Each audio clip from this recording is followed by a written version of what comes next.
Let's try that again, ladies and gentlemen, but this time without any echo. See, in this world, there's two kinds of people, my friend. Those who love guns, and dig. I'm getting around Kansas.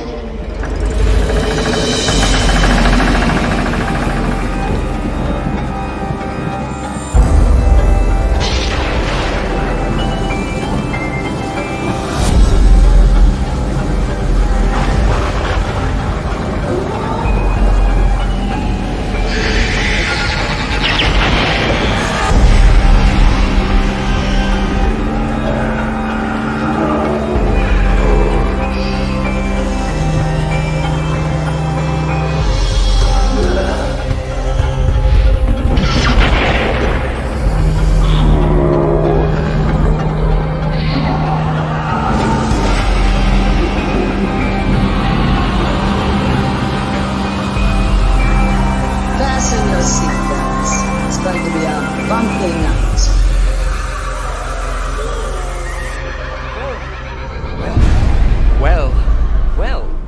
Welcome back, ladies and gentlemen, to another Quiz Arena. If you joined us on our last event, we escaped the subway and solved the murder in the time limit. You can check that link out in our description below. But tonight, it's Thursday, and that means it's another night for Quiz Arena hilarity and more movie references that will ensue. But, like always, I can't do this alone, so I've roped in two other fantastic people in our industry to chat and help us through this murky water. Please join me in welcoming Cameron Dunn and Daniel Gorski. Welcome, guys. How you going? Hey! Hello. Good to see you guys. Good to see you, mate. Thanks for having me. Oh, anytime. It's so good to have you guys on here at the last minute with technical things ensuing already. The gremlins are already out, ladies and gentlemen, but how is your evening going? Oh, so far so good. Yeah, no, it's been great.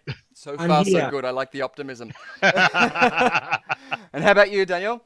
I'm good. I'm here. I'm not sure what I'm up for. Nice, good. This is how we like to have people, pliable and unprepared. Well, tonight we have 4 rounds of games for you guys to play along at home. And of course, our last round is up to you guys, where you guys can compete in 10 questions, 10 multiple choice questions at home by playing along at the chat on the side for your chance to win a host your own murder party, care of our Quiz Arena champion, Rhiannon Elizabeth Irons, who's out there in our chat already wishing everybody a lovely Thursday night. So good to see you out there. We've also got Miffed Max saying howdy, Warren Money saying hello, also saying he's making a cup of tea, which now I'm jealous. I like the warm things. And hello and hi all from Phil Robinson. Beautiful stuff.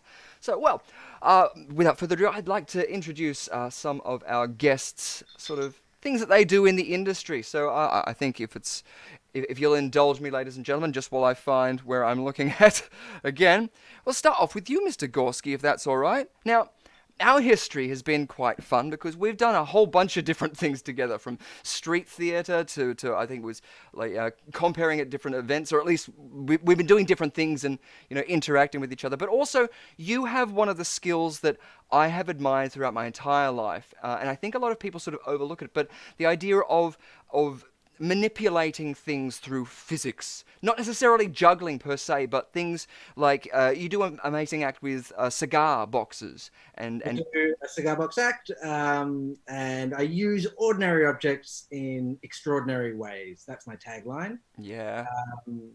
And I don't know. I've had scientists come up to me, or people who've studied science, and gone, "You're using these forces." I'm like, cool. Yeah, look you go. Well, that's it. Yeah, I think that's one of the things too. I call myself a salon juggler. So A juggling. salon juggler. Now, Yeah. salon, is that's not where you get your hair done, or is it the same etymology, or? No, the stuff you'd find, I guess, in a house salon, like hats, boxes, cigars. I do a trick with pool cues and pool Yeah. triangles. Um, So yeah, like the real base of that word salon. So almost like it's contemporary. I remember when doing stage combat, contemporary violence was you didn't necessarily use a knife or a sword, but you could use a spoon or a fork like a knife or a spoon with the same principle. Is that sort of the same thing? You're trying to manipulate the, for lack of a better word, physics of those balance points and. sure, why not? We'll go with that. I do. I love that too. It's the same as when you talk to someone who plays an amazing instrument. How do you do that? And they go, I don't know. Hey, just do it because I love it, and you've got to love it. Like there is also a thing about what I do is keep the skills alive. A lot of what I do is very rare, and not many people do it. Yeah. You can't buy it off the shelf. You have to make it yourself. You have to learn from a master. I was lucky enough to have some amazing teachers, both Chinese and Russian, and yeah, there's only really maybe half a dozen, maybe a few more around the world with a high enough skill set. Yeah. Well, especially in Australia, or at least like in this southern hemisphere. I know we're sort of somewhat isolated anyway, but you go through Europe and the busking scene, like, a lot of people can hone their craft through that and make a living. Whereas here, there's only a couple of real opportunity places. Yeah, much harder. Yeah. And tougher audiences as well. We've got the toughest audiences in the world. Yeah. We can be proud of that. Yes, that's it. No, We're terrible to performers. Yes. Yeah. No, that's it. But and that's the hardest thing, because one of the things I do like about performing in any sense is the psychology, because that's pretty much what we're doing with our audiences. We're getting them to a point that they feel comfortable or uncomfortable about, and we're shifting that or manipulating that within their own subjective framework. One of the reasons why I learned some of the skills that I do, including the pull hole routine and the spinning plate routine, is I am purposefully making the audience uncomfortable and then stopping that uncomfortable pressure I'm causing the audience, and I get applause for doing just that. Yeah, absolutely. Like the other thing too, just even watching it up here is, I'm sure the viewers at home would just be mesmerized by the perfection of it, and I know, like, it's a skill that's, as you say, you feel it and things, but to watch you do certain things like catching something or bursting a balloon and catching another object on a knife blade, or as you're saying now, throwing different cups and saucers up onto your head in order and a spoon. Is there ever that fear or worry where you go, what if something doesn't pay off how I'm expecting to? Yeah, that's just what live performance is like. Sometimes stuff goes wrong. You try your hardest, and you always make sure you're well rehearsed, and you can do the tricks almost with your eyes closed. But That's it, yeah.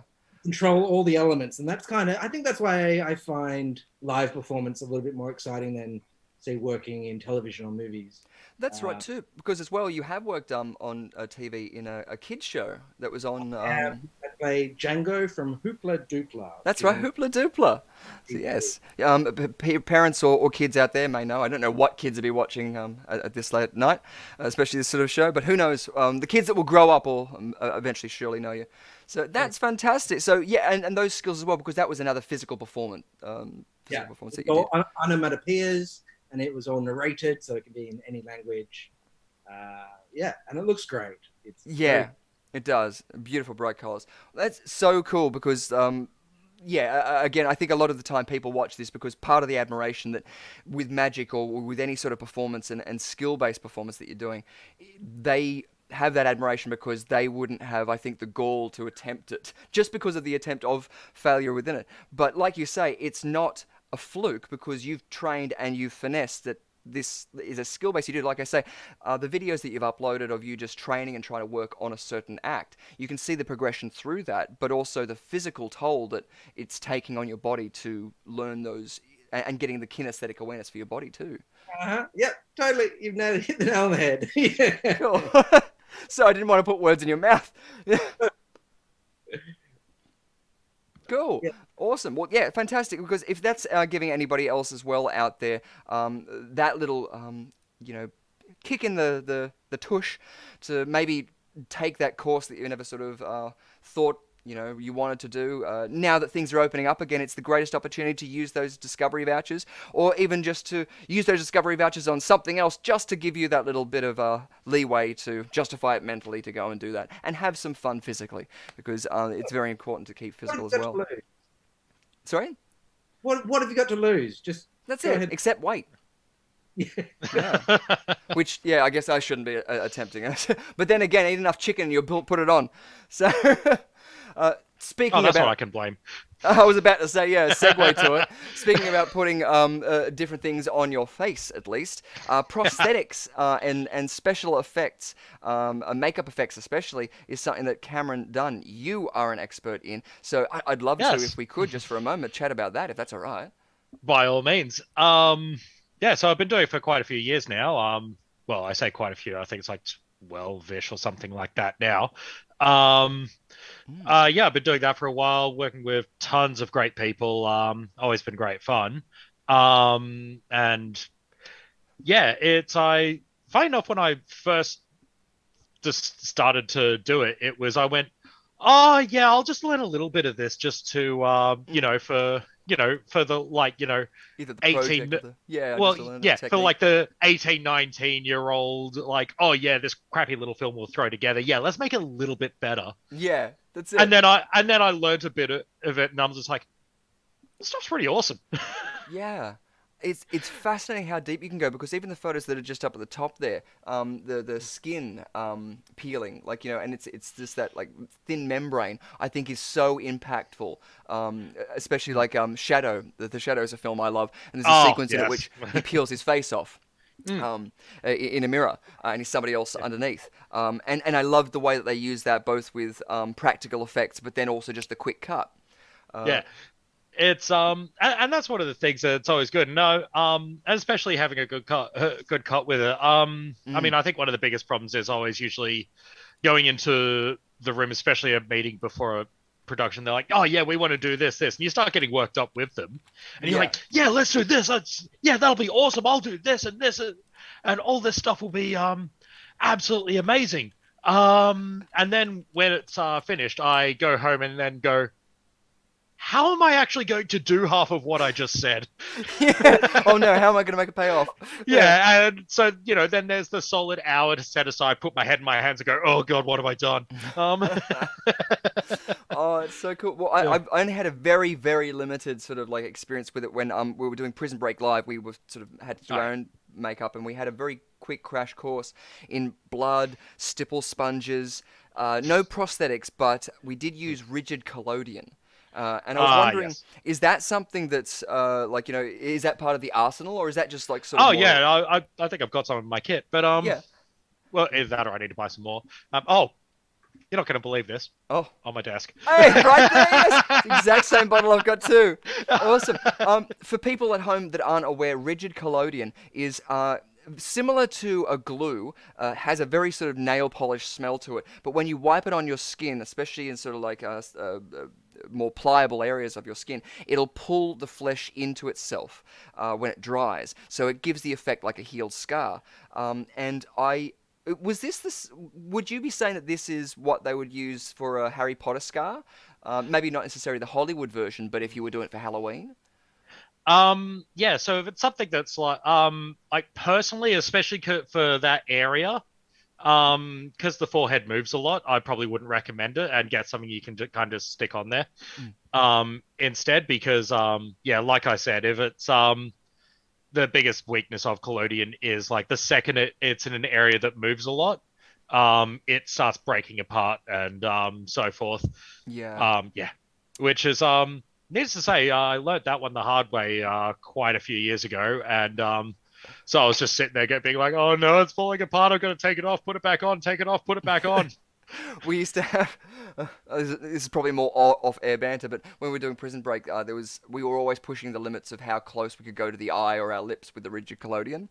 And one guy put it too close, and the next day he came in, it was just all red, just like, and sore. And yeah, it's because it's a strong chemical smell at least Yeah. to it. So I couldn't I- imagine that it'd be friendly. I did have a film where a similar thing happened where it was it wasn't collodion, but it was like some prosthetic pieces that were very stuck onto her. Like it was one across her nose and one there. It was supposed to look like her face was all kind of broken apart. And the worst bit was is I'm sitting there as I'm putting it on, being like, okay, so when they call rap, come see me and I'll get this stuff off. Yeah. And all I basically hear as I'm cleaning up my brushes, going, oh, okay, cool, we're almost ready to go. I hear, that's a wrap. Ah! Oh no! Yeah. She's just band-aided this thing off, and so I've got to spend the next like 2 weeks constantly covering this big red mark along her face, And being really gentle about where you're putting things Yeah, and stuff. Oh. and the only thing going through my head is, I told you. Yeah. No, well, that's it. Like, even I'm personally, I hate close to eye makeup just because, like, I did modeling as a kid and I did that once and went out and on the catwalk and I was just a raccoon in one eye. But but the biggest important thing, like, what was it? The base, like a moisturizer, anything that's going to create some sort of barrier. But also that carries over to, now I'm going off on a tangent, if you're doing anything with silicon molds too, which I'm sure you'd use a lot of. I mean, there's photos here of where you're doing facial casts and head casts. Oh yeah, and because with that one, I think it was I'm running on vague memory. It was a little while ago. That one, it had like this full. It was mostly for around her eyebrows and stuff, but it was like up along there. And the actress who had the thing on, absolute trooper, absolutely lovely. Yeah. And she was grinning ear to ear almost the entire time. Till she dealt with me. No, Yeah. No, that's it. And it's so cool too, because I was even just going to say, what was it within that? There's that old adage from Mythbusters first season that Jamie always used to say, when in doubt. Well, I don't know what exactly it was, but it was more lubricant. Or like, and the principle was, if there's a problem with anything mechanical, lubricant, oils or Vaselines or something that's going to... a lot of makeup and effects artists have a similar thing with. Well, I mean, it only works with certain genres of film, but if in doubt, use blood. Yes. Oh no, I'm a huge fan of that. One of my guilty pleasures is random vomiting sequences, and so when you couple the two together, I mean, it's cinema gold. I've had to make some very odd vomit concoctions in my time. Oh, really? And I still remember there was one, and it was literally like they'd changed their mind and decided to have this vomit scene in there. Yeah. So I'm sitting there having to like just throw together some stuff from the like from like craft services and stuff, and like just whatever food happened to be there, basically. Yeah. And I remember saying to the actor, being like, "You're going to hate me so much for this, but put this in your mouth." Yeah. It's like when they sell the mint flavored blood. And yeah, because a lot of the time you just got to quickly make it, and especially like en masse. So sometimes it's just like, was it the old age corn syrup and food dyes? Food and stuff dye, like that. Yeah. But I was wondering, do you have any sort of like tips for anybody out there? I personally use I usually just get some glucose syrup, like the thick stuff from your local just from like any supermarket. That and some food dye. So I'll just be like, cool, okay, grab that, chuck a obviously I could just pop the kettle on and for thinning it out, because it's very rare I need it that thick. So you would rather do that than adding an oil-based lubricant to... It's and especially because a lot of times it's it'll suddenly go from going, oh yeah, it's a bit on their arm, to suddenly, oh yeah, it's all over their arm and all over their face and in their mouth and coming out of their nose. No, I'm sitting there going, better make sure it's non-toxic. That's it. Yeah. I don't need that kind of a lawsuit. Yeah. No, that's it. And the good thing about the glucose syrup, it is literally just pretty much the same stuff they make jelly beans out of. It's just got less liquid in the jelly bean form. Yeah. It's just liquid sugar basically. And so it doesn't even taste bad if you have to put it in your mouth. Exactly. Honestly, I would say it tastes better, especially the mint stuff you were saying before. When I was first getting started, yes. Yes. Just one tiny drop. But and as you say, like the application of heat too will make it very different. You can get like the close scratch blood, but when people are doing sequences in films, as you say, it's specific to that shot angle and like moment. So whether they're using a visual or a special effect after the fact, it's going to be dependent on whatever they're capturing in that moment. Yeah. Yeah. During Halloween, I was doing the cabaret show, and the producer wanted me to drink blood throughout the night, and they gave me grenadine. Oh yeah, Yeah. like red cordial. Yeah. Just very thick red cordial. Oh, I was sipping on that all night, and at the end of the night, I couldn't get to sleep. You'd be buzzing, yeah. That's crazy. I'm just surprised they didn't go with some sort of like cherry wine. Like I guess they didn't. Oh, that would have been alcohol. Yeah, they'd rather destroy your liver with sugar than give you diabetes. That's it. Than do it the other way. Beautiful, awesome. Well, thank you guys so much. That's more of an indulgence for me, just because not only catching up with two old mates, but being able to delve into two areas of the arts that have been close to my heart, because you always got to be able to try and improve a scene, and the makeup is something that with skills you go, oh well, let's try this, let's try that, and with the food elements that you can do with color dyes and stuff like that, you can and play around with that, not only in a sea of blood in a miniature, but as something on the face. But then with that too, I would like to cross over the two realms by saying the physical performance that we were mentioning before about kinesthetic awareness. Is there a lot of restrictions, either if either of you have had to use special effects or visual effects in any capacity, and the restrictions that comes with it? Cameron, I'd be thinking if there was a prosthetic maybe that an artist had to use, and Mr. Gorski, I'd be thinking if you had to work on green screen or in those sort of elements. I mean, I was going to say budget more than anything else, but yeah, there's that too. Yeah. Yeah. Because there's been a lot of times where someone will come in and they've got this like really big, grandiose idea, and you want it to be as good as you possibly can, but you know what? Exactly what they're after is going to cost an absolute fortune. Yeah. And it's usually you have time or money, never both. That's it. It's the same as visual effects. Yeah. Yeah. But yeah, it's there's been plenty of times.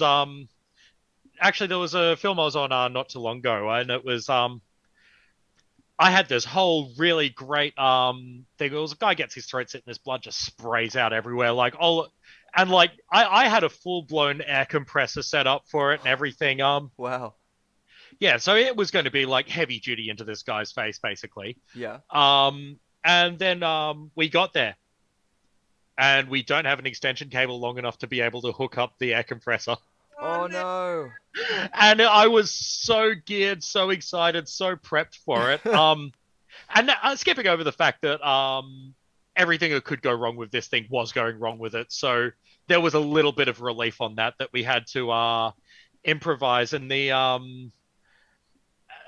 actress who was like the one, we got one of the actresses because she was a lot smaller. She could fit underneath, so forth, and basically just do this quick spray with a spray bottle basically filled with with blood, and like the weed thing. Yeah. I still haven't seen the footage from that one yet, so I'm really hoping it turned out good.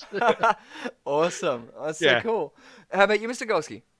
I don't know. Like I'm performing most of my life, and I think there was a Facebook thread recently. Somebody put up their most interesting gig, or I can't believe I performed. I got asked to do that, and I think my comment was, I think I've forgotten most of my weird and wonderful gigs. Yeah, if there's not a video on a show reel exactly, did it happen? I hope. I got paid. But you're expected to perform, in the worst possible lighting on the tiniest stage.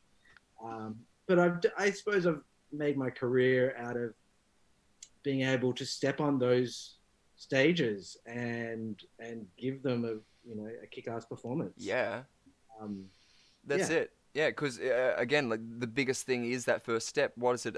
Tim Curry, who played Frankenfurter, he suffered a stroke. I think we mentioned this before on air, but he suffered a stroke about 5 years or so back and was paralyzed. Now is confined to a wheelchair, but he still does a lot of the Comic-Con circuits and signings and things like that. And someone asked him in the audience, is there any advice you can give to any performer who's starting off in the industry or at any point in the industry? And he said, just turn up. He said the amount of times he would turn up to a gig for a voiceover or something, and Mark Hamill didn't or couldn't do it or turned it down, and he got the gig. It's Actually, I can vouch for that. and I think it's just yeah, good. I've gotten so many gigs from like people just being like, "Hey, our makeup artist has just cancelled last minute. Can we grab you?" And I mean, skipping over the fact that it always happens when I'm in a dry spell, luckily. Yeah, that's it. Yeah, yeah.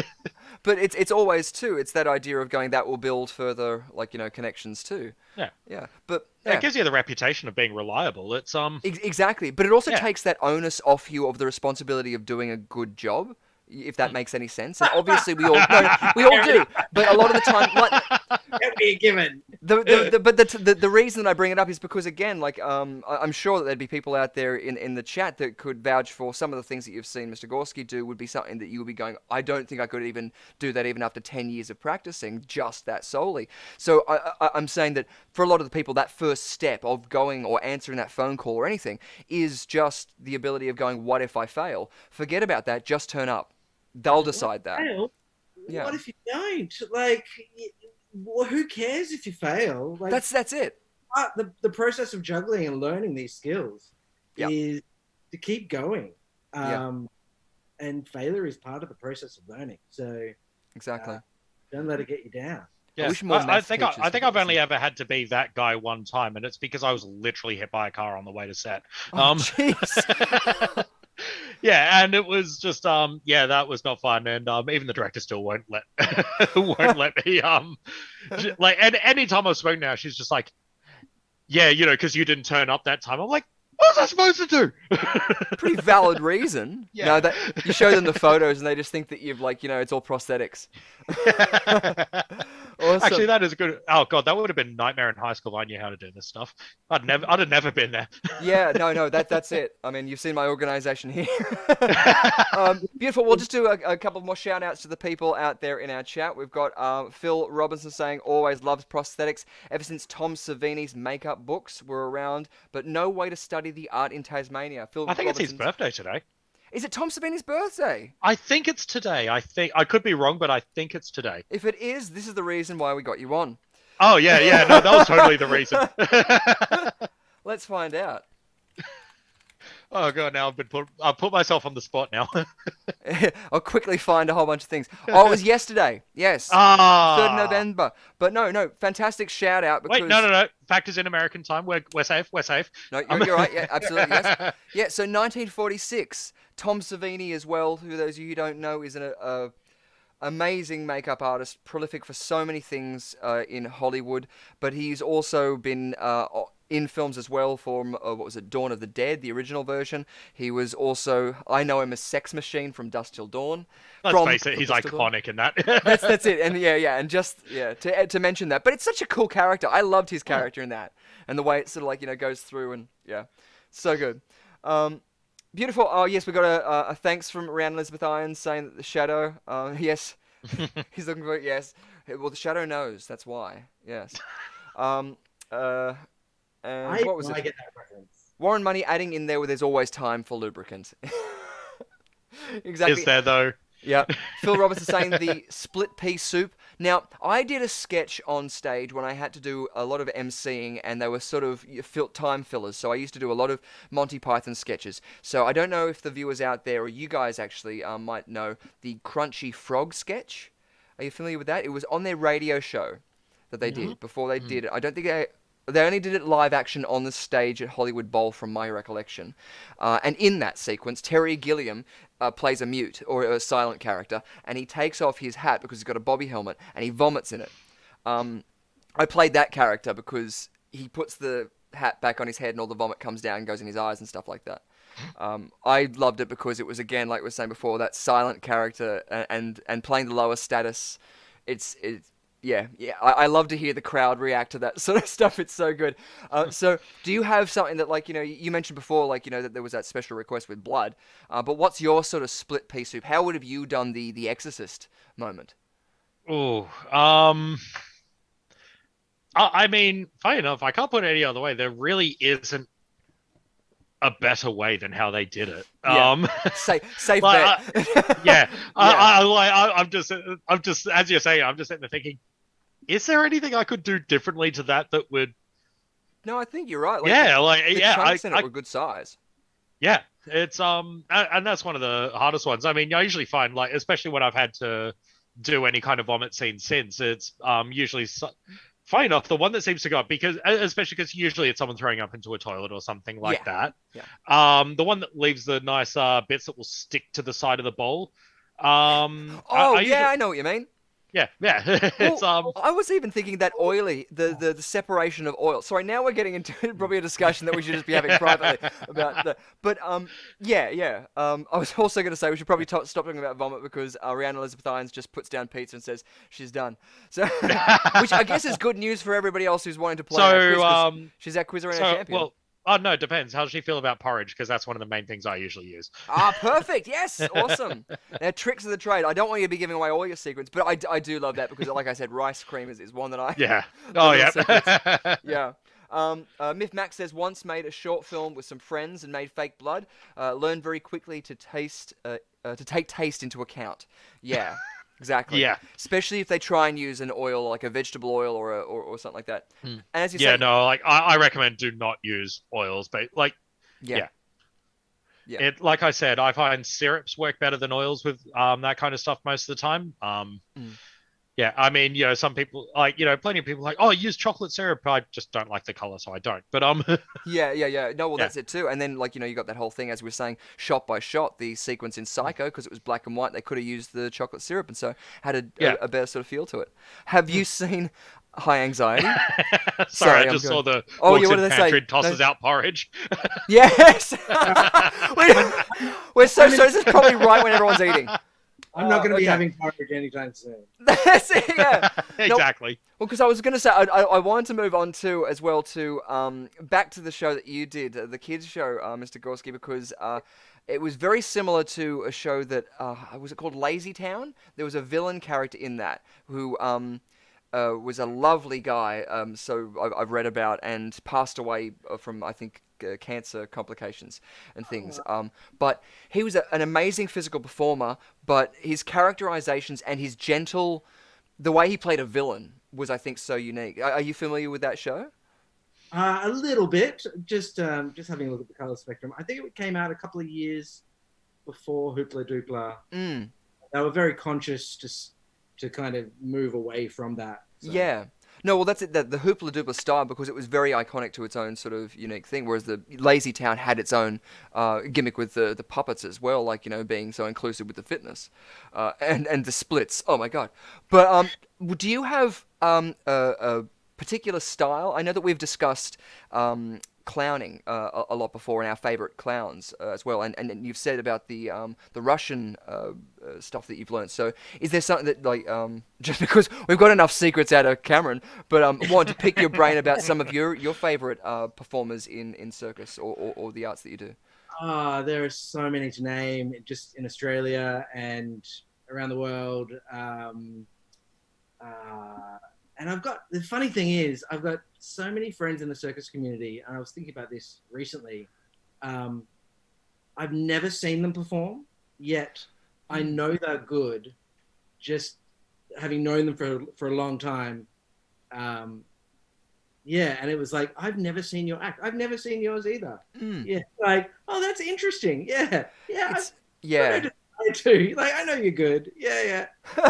It's so good. It's mind-blowing too, because I think it's also on that humbling level, because you know them on a personal level, so it's such a proud moment to see them succeed as well, I think. Like, yeah. Who are like some kick-ass performers, if you ever catch them, originally from Albury Wodonga, which is where some of the most amazing circus performers come out of Australia. An older couple, they call themselves Acrobat, and again, I remember watching them as a kid and just being like in absolute awe. The work that they made were pushing boundaries in in the 90s. No one sort of made work sort of to compare with them, and and totally. Raw stuff, really amazing raw acrobatics content. Yeah, love them.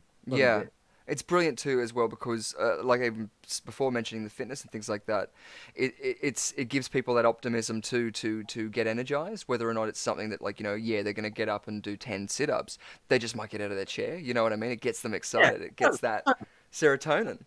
Part of our job is to sit in front of the computer and do admin stuff and Pain of my existence. yeah.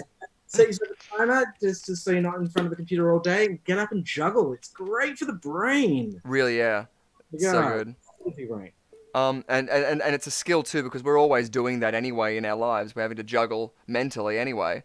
The ability to put it in your hands and get a kinesthetic response is so good. And like we say too, because a lot of people are now just in occupations where they haven't got the ability to get this sort of kinesthetic response that we would as animalistic beings interacting with each other on a face-to-face basis, that it's good to get that tactile response. So yeah, and the failing is so good because you'll learn very quickly that it's not important. Like the failing doesn't matter; it's the successes that are just so elatory. Yeah. Within that too, we were mentioning physical performance, and I'd be amiss if I didn't bring up two of my favorite performers, Marcel Marceau, of course, and Mel Brooks. So, yes, this, of course, is a sequence from, was it Silent Movie? The whole film is completely silent, and the only person who says anything in the film is Marcel Marceau. This is that scene. But you'll see how unique and amazing his manipulation of playing the physics against it. Obviously, the big wind and stuff. But he was not unlike any other physical performer. Okay. One of my first routines was actually homage. Yeah? And learning the mind techniques.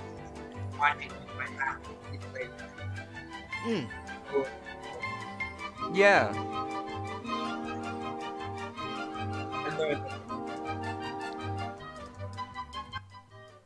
It's so good because it's that resistance against the elements that just sells it so much.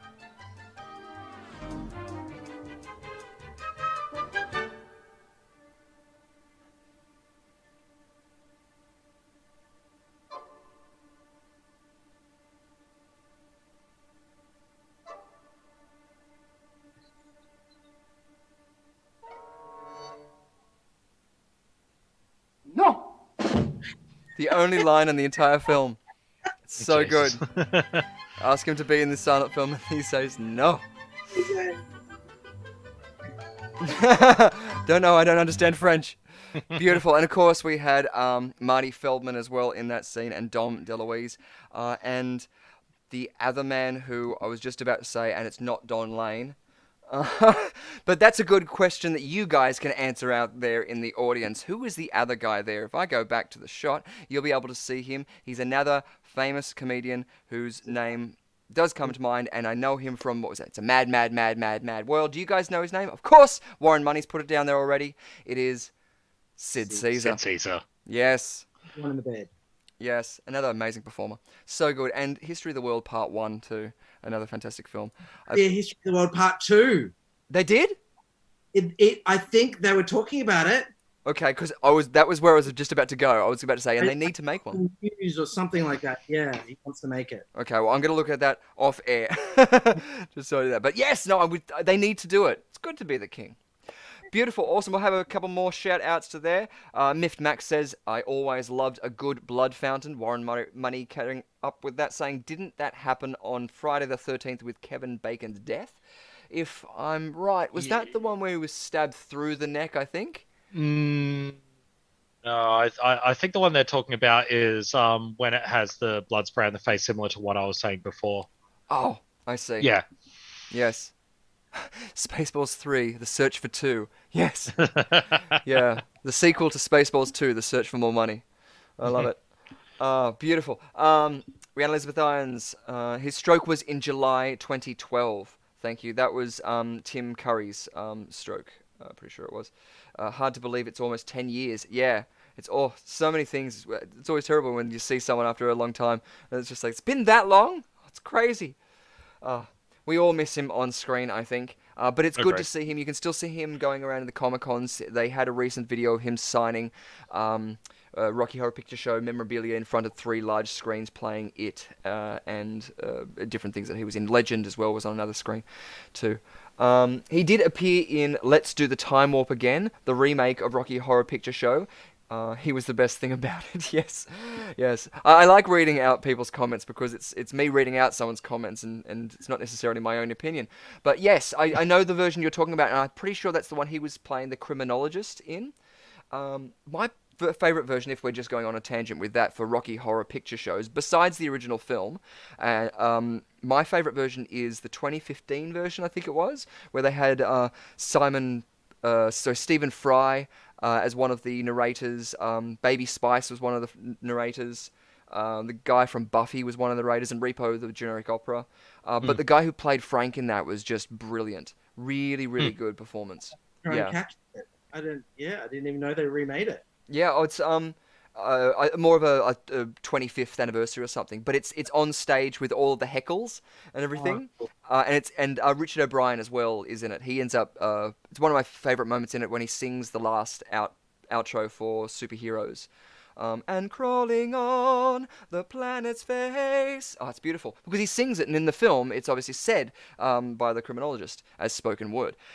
So, yes, check that out. If you guys don't necessarily want to watch the entire thing, the guy who played Brad uploaded the entire show in its entirety, professional quality too, up to his YouTube channel. So look that up out there. But if you just want to see the songs, I've got a playlist on the Rushcutter Entertainment channel that's called Singing in the New Year with Rocky Horror, I think, something like that. And that's just got all of the songs as playlists, as one long playlist. And it's something good if you're washing something or doing the laundry. It's good to put in the background and just sing along to it. And the girl who plays Janet is amazing. But whilst we're also on that, there was another version I watched recently which had the guy who was the bounty hunter from Critters in it, whose name escapes me. Yeah.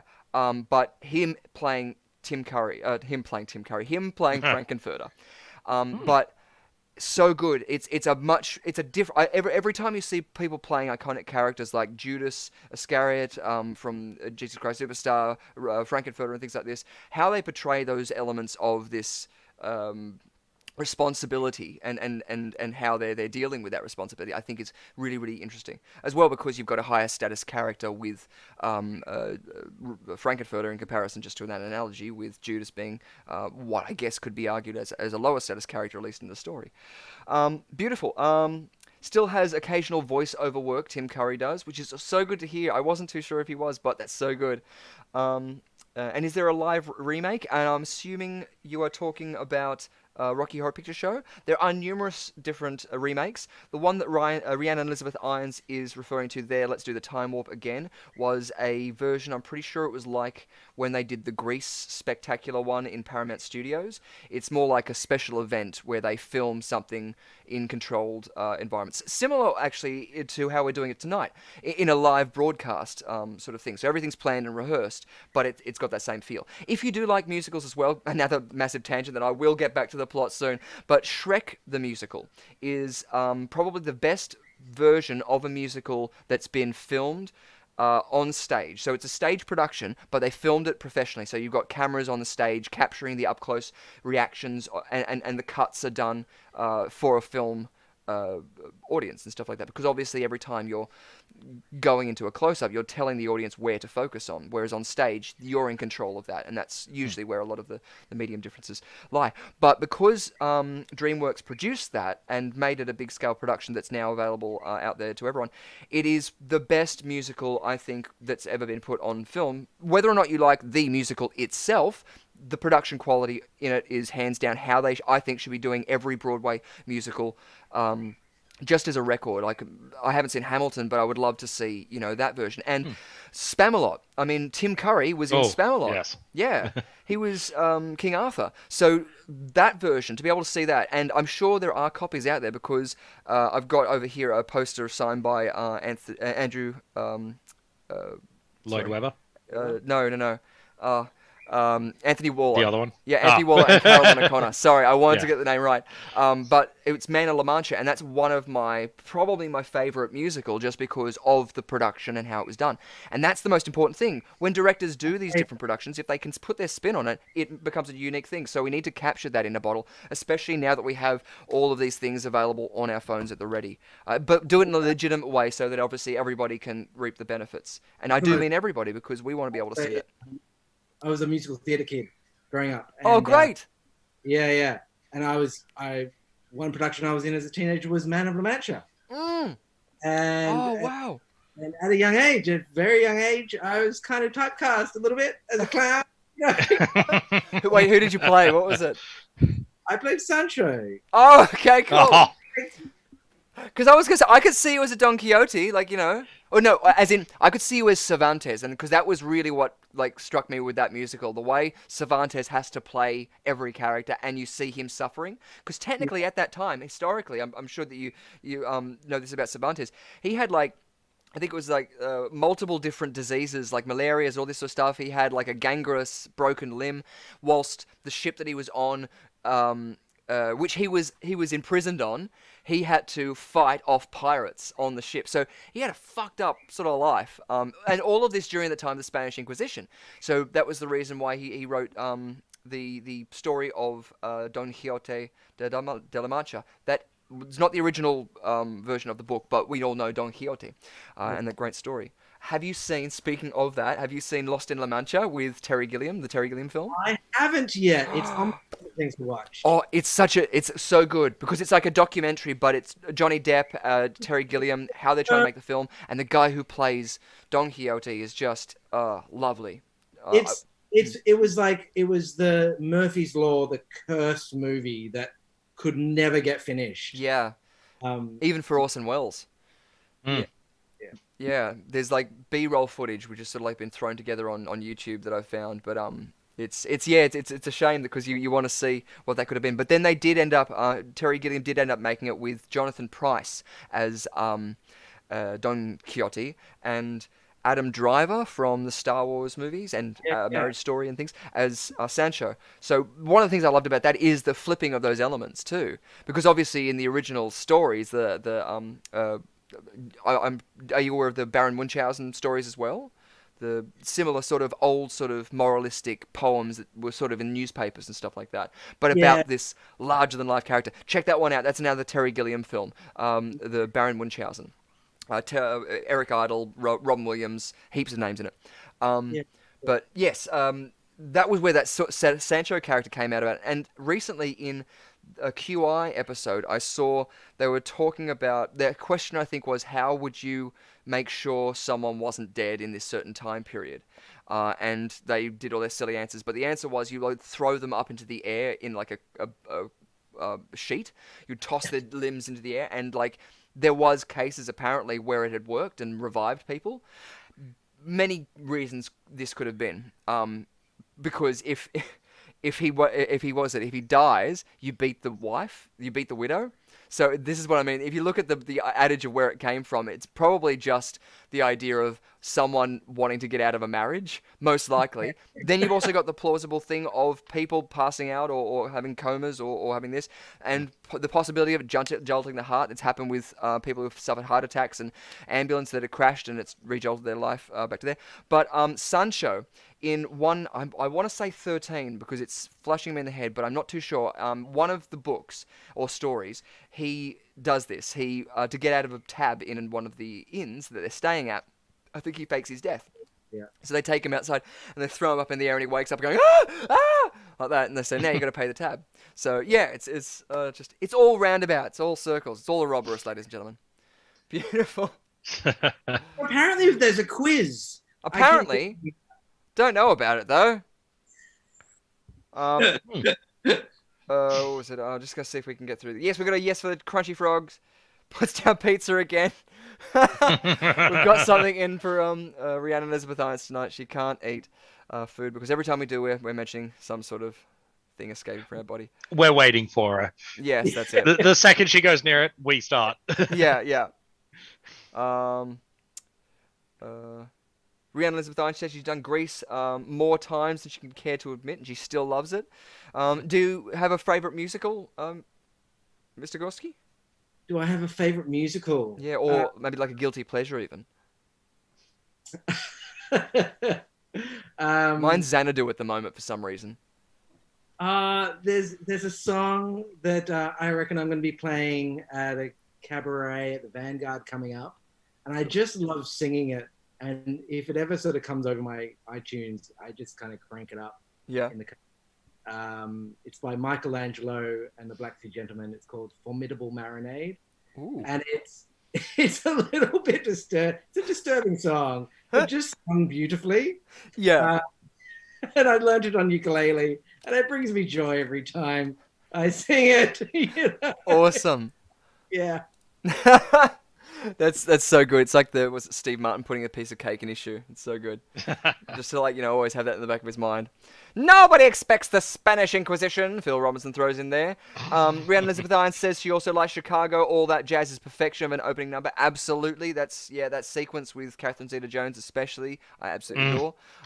What was the recent Adam Driver movie, The Man Who Killed Don Quixote? Yeah, I'm pretty sure it was The Man Who Killed Don Quixote. Pretty sure that was what it was. Random fact by Rhiannon Elizabeth Irons. A virtual live stream of Rocky Horror was done last year with the original cast. Tim was back as Dr. Frankenfurter. Oh, fantastic. Well, we know what I'm going to do. I did not know about this. I know, right? And Warren Money said he saw Xanadu at the cinema when he was a kid. Oh, that would have been awesome. Oh. I wonder what it would have been like at the time, because I know that it didn't necessarily get the best sort of response, but there was a lot of problems with trying to get it off the ground. Luckily, one of the good things about the film was when they got Gene Kelly in to do the film, he initially said, "I'm not dancing." He was quite adamant about being a very small role, and the more and more he got involved with it, and working with Olivia Newton-John and the songs and stuff like that, he was like, this needs dancing and stuff like that. In a similar way that David Bowie, working on The Labyrinth, didn't have music to begin with. He came on more and more set, and then he just says, hey, this needs music, I wrote something. And so it's that's it too. Out of the blue comes just something that might not work in the moment, but definitely works as a cult standing. Very much so. Yeah. I mean, we're talking Bowie Labyrinth. That's friend of mine is probably the biggest Bowie fan that exists. So sweet. Yeah. In fact, for you, not Bowie's hands controlling the crystal balls. Yeah, the contact juggling there wasn't Bowie. There's it was Michael Motion. He had to look at a camera while reaching his hands around Bowie and do it completely blind. Yeah. Oh. It was absolutely brilliant. There's footage, I think, on the Blu-ray of behind-the-scenes footage of that happening and the amount of times that he dropped it. But you can see where he's doing it. He's literally got his arms through somebody else, but he's looking down at a monitor. So anyone who's done anything with monitors, there's latency issues too, which just plays with you too. So, sorry, there's latency issues here. Oh yeah, absolutely, yeah, totally. But then also response latency issues too. That it's really cool. And thank you so much for mentioning it by name too, because I really do like that, the ability to mention the citations out there so that if anybody is interested, they can easily find more out there. Beautiful. Awesome. And we got yes, the conversation has we've moved away from elements of things. I was about to say another thing, because this one other thing was really it was really gross, but it was really delicious with the stuff I made out of it. Oh, she got the food again. Yes, yeah, she's eating again, so we won't mention... Oh, how I do this! She hasn't learned. Yeah. But also, too, before we go into our quiz games, I did just want to do a shout-out that I did record an unboxing video, and I'll probably be chucking that up tonight so that you guys can see it. But we've got a sign, ladies and gentlemen! The QUIZarenaLIVE is active! Yay! Beautiful. Woo! And I'll finish this up, because if we're going to go into a round of some games... I'm going to need a few more of these. Something else, which luckily enough I was able to get in the post the other day. Now, this is a wine by 2 Paddocks, which you may know. If it was going to find the focus, that would have worked well, because that's why I was lingering there for so long. 2 Paddocks is Sam Neill's winery. So, yeah, Sam Neill from Jurassic Park, from well, so many things. He was He-Man. Damien in the Omen 3. Hunt Mouth for of the Madness. Sorry? Oh yeah, people. oh, it's a great film. Yeah, That. exactly. All these things. So this is his wine, and so luckily enough we were able to get this, and we're going to sample a little bit on air. I'm not a very big drinker, and I learnt last on the escape room I had the Crystal Skull vodka, and I had one nip dear. of that, and oh my god, seconds after that I was out for the count. So yes, it's a 2019 Riesling from Otago, Central Otago in New Zealand. So yes, Otago, Patrick says Central thank you so Otago. much, and we'll give it a taste and find out what it's like. It's pronounced Otago. Oh, I was expecting, some sort of, chemically sort of aftertaste or anything like that. It is so smooth that I've got to be careful because I'm going to drink that like water. It's very, very, very nice. I wasn't okay, nice. Good. I always like it when that works out. I don't have to say anything negative about it. So yeah, try that. At least the Riesling from 2 Paddocks Wine. So check that out and send Sam Neill some love. If you do try it, and let him know what you think. Beautiful. To be fair, you drinking in the escape room made that much more entertaining when we figured stuff out. Yeah, that's it. I had one thing that I figured out, I think, and then after that, I was gone. I was just trying to navigate things. I just couldn't work it out. Just shouting random answers. That's it, yeah.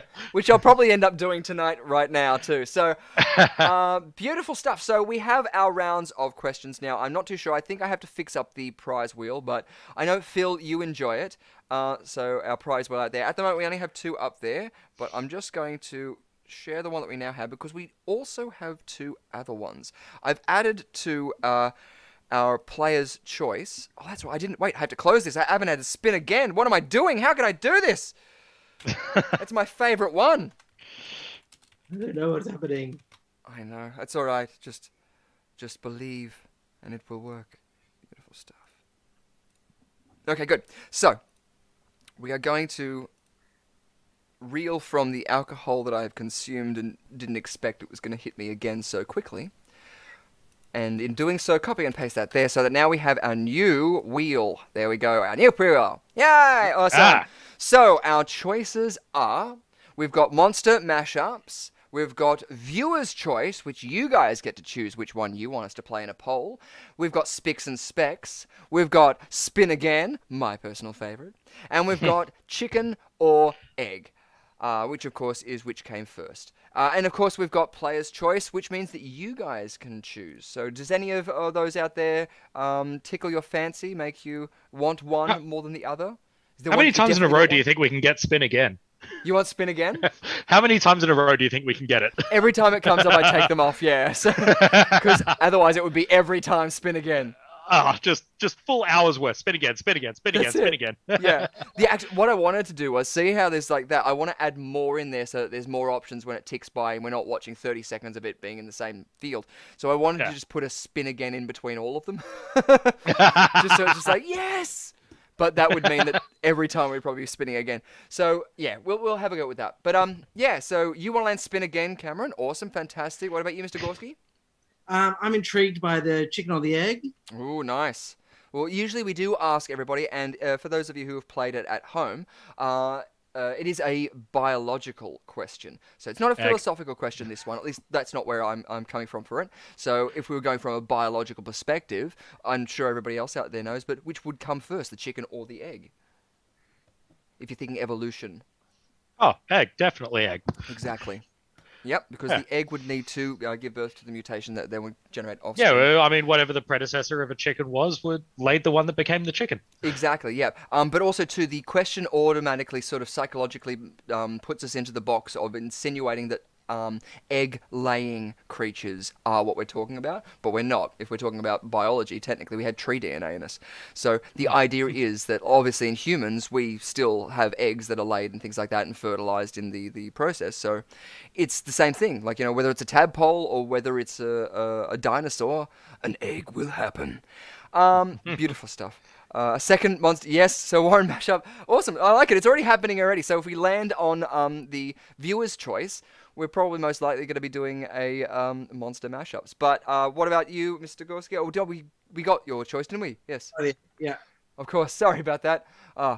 More. Get your libations ready. Because now let's go into it and let's have a spin of this wheel. We're going to have 2 spins of it tonight. And of course, it's called the Wheel of Fortunes because it's just in relation to an old comedy troupe that I used to have called Impromedy, in which case we used to do a musical and there was 4 musicals up on the board and every scene would have to end with a different musical. So yeah, you might be doing Rocky Horror and then ending up with Sunset Boulevard, then going to Lion King and finishing the entire play with, what was it, Evil Dead, the musical. Just 4 random ones that I thought of. But here we go. Without further ado, let's spin that wheel.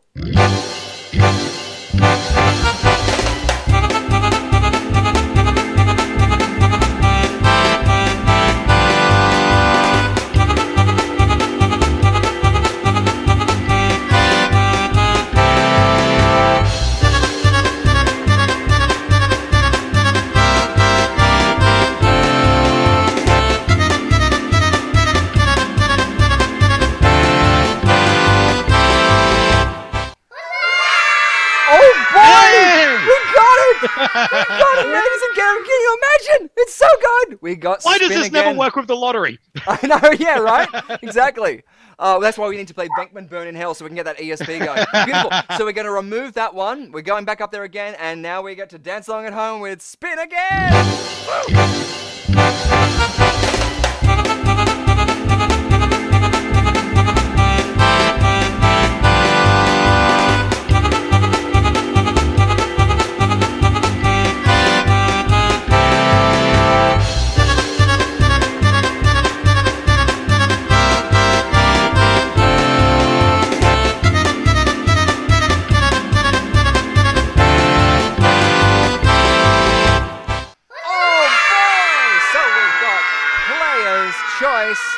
Fantastic stuff. We're going to remove that one down there and we'll close that and beautiful, and we'll come back over to here. Now we've got our first time it's been up on the board, ladies and gentlemen, and it's the first time it's been picked, so that sounds like it's going to be a lot of fun. Do we have a consensus out there? If we can just quickly scan over our comments. I saw one for movie mashups before. Is that what we're going to be going with? We've got Rhiannon Elizabeth Irons telling me to stop drinking. Never. I know it's yes. Yes. It's very, very nice. Very smooth. Yes. It's surprising how. Yes. Yeah. I've got to stop doing it. Thank I you. already have it loaded up on my phone to get a hold of some of that and try it. Oh, good. Yeah. Awesome. It's really nice. It sounds good. It really is nice. 'Cause yeah, I'm a fruity cocktail sort of person. So any sort of like, the hint of the alcohol is sort of like really drives me off. But I've got to be very careful now because I'm going to finish that bottle in a couple of minutes. Beautiful. So we've got chicken or egg. We've got monster mashups. We've got another one for monster mashups. Cool. I'm happy with going with that. Well, let's go with 2 for 1. I'm placing an order at Rhiannon Elizabeth Irons. Also getting out there. Fantastic. So let's go with a monster mashups. How about that, yeah? So our fantastic game of monster mashups. If you've seen it before, you'll see it again in just a moment. And again, we danced a second ago. Let's dance again to the monster mashups.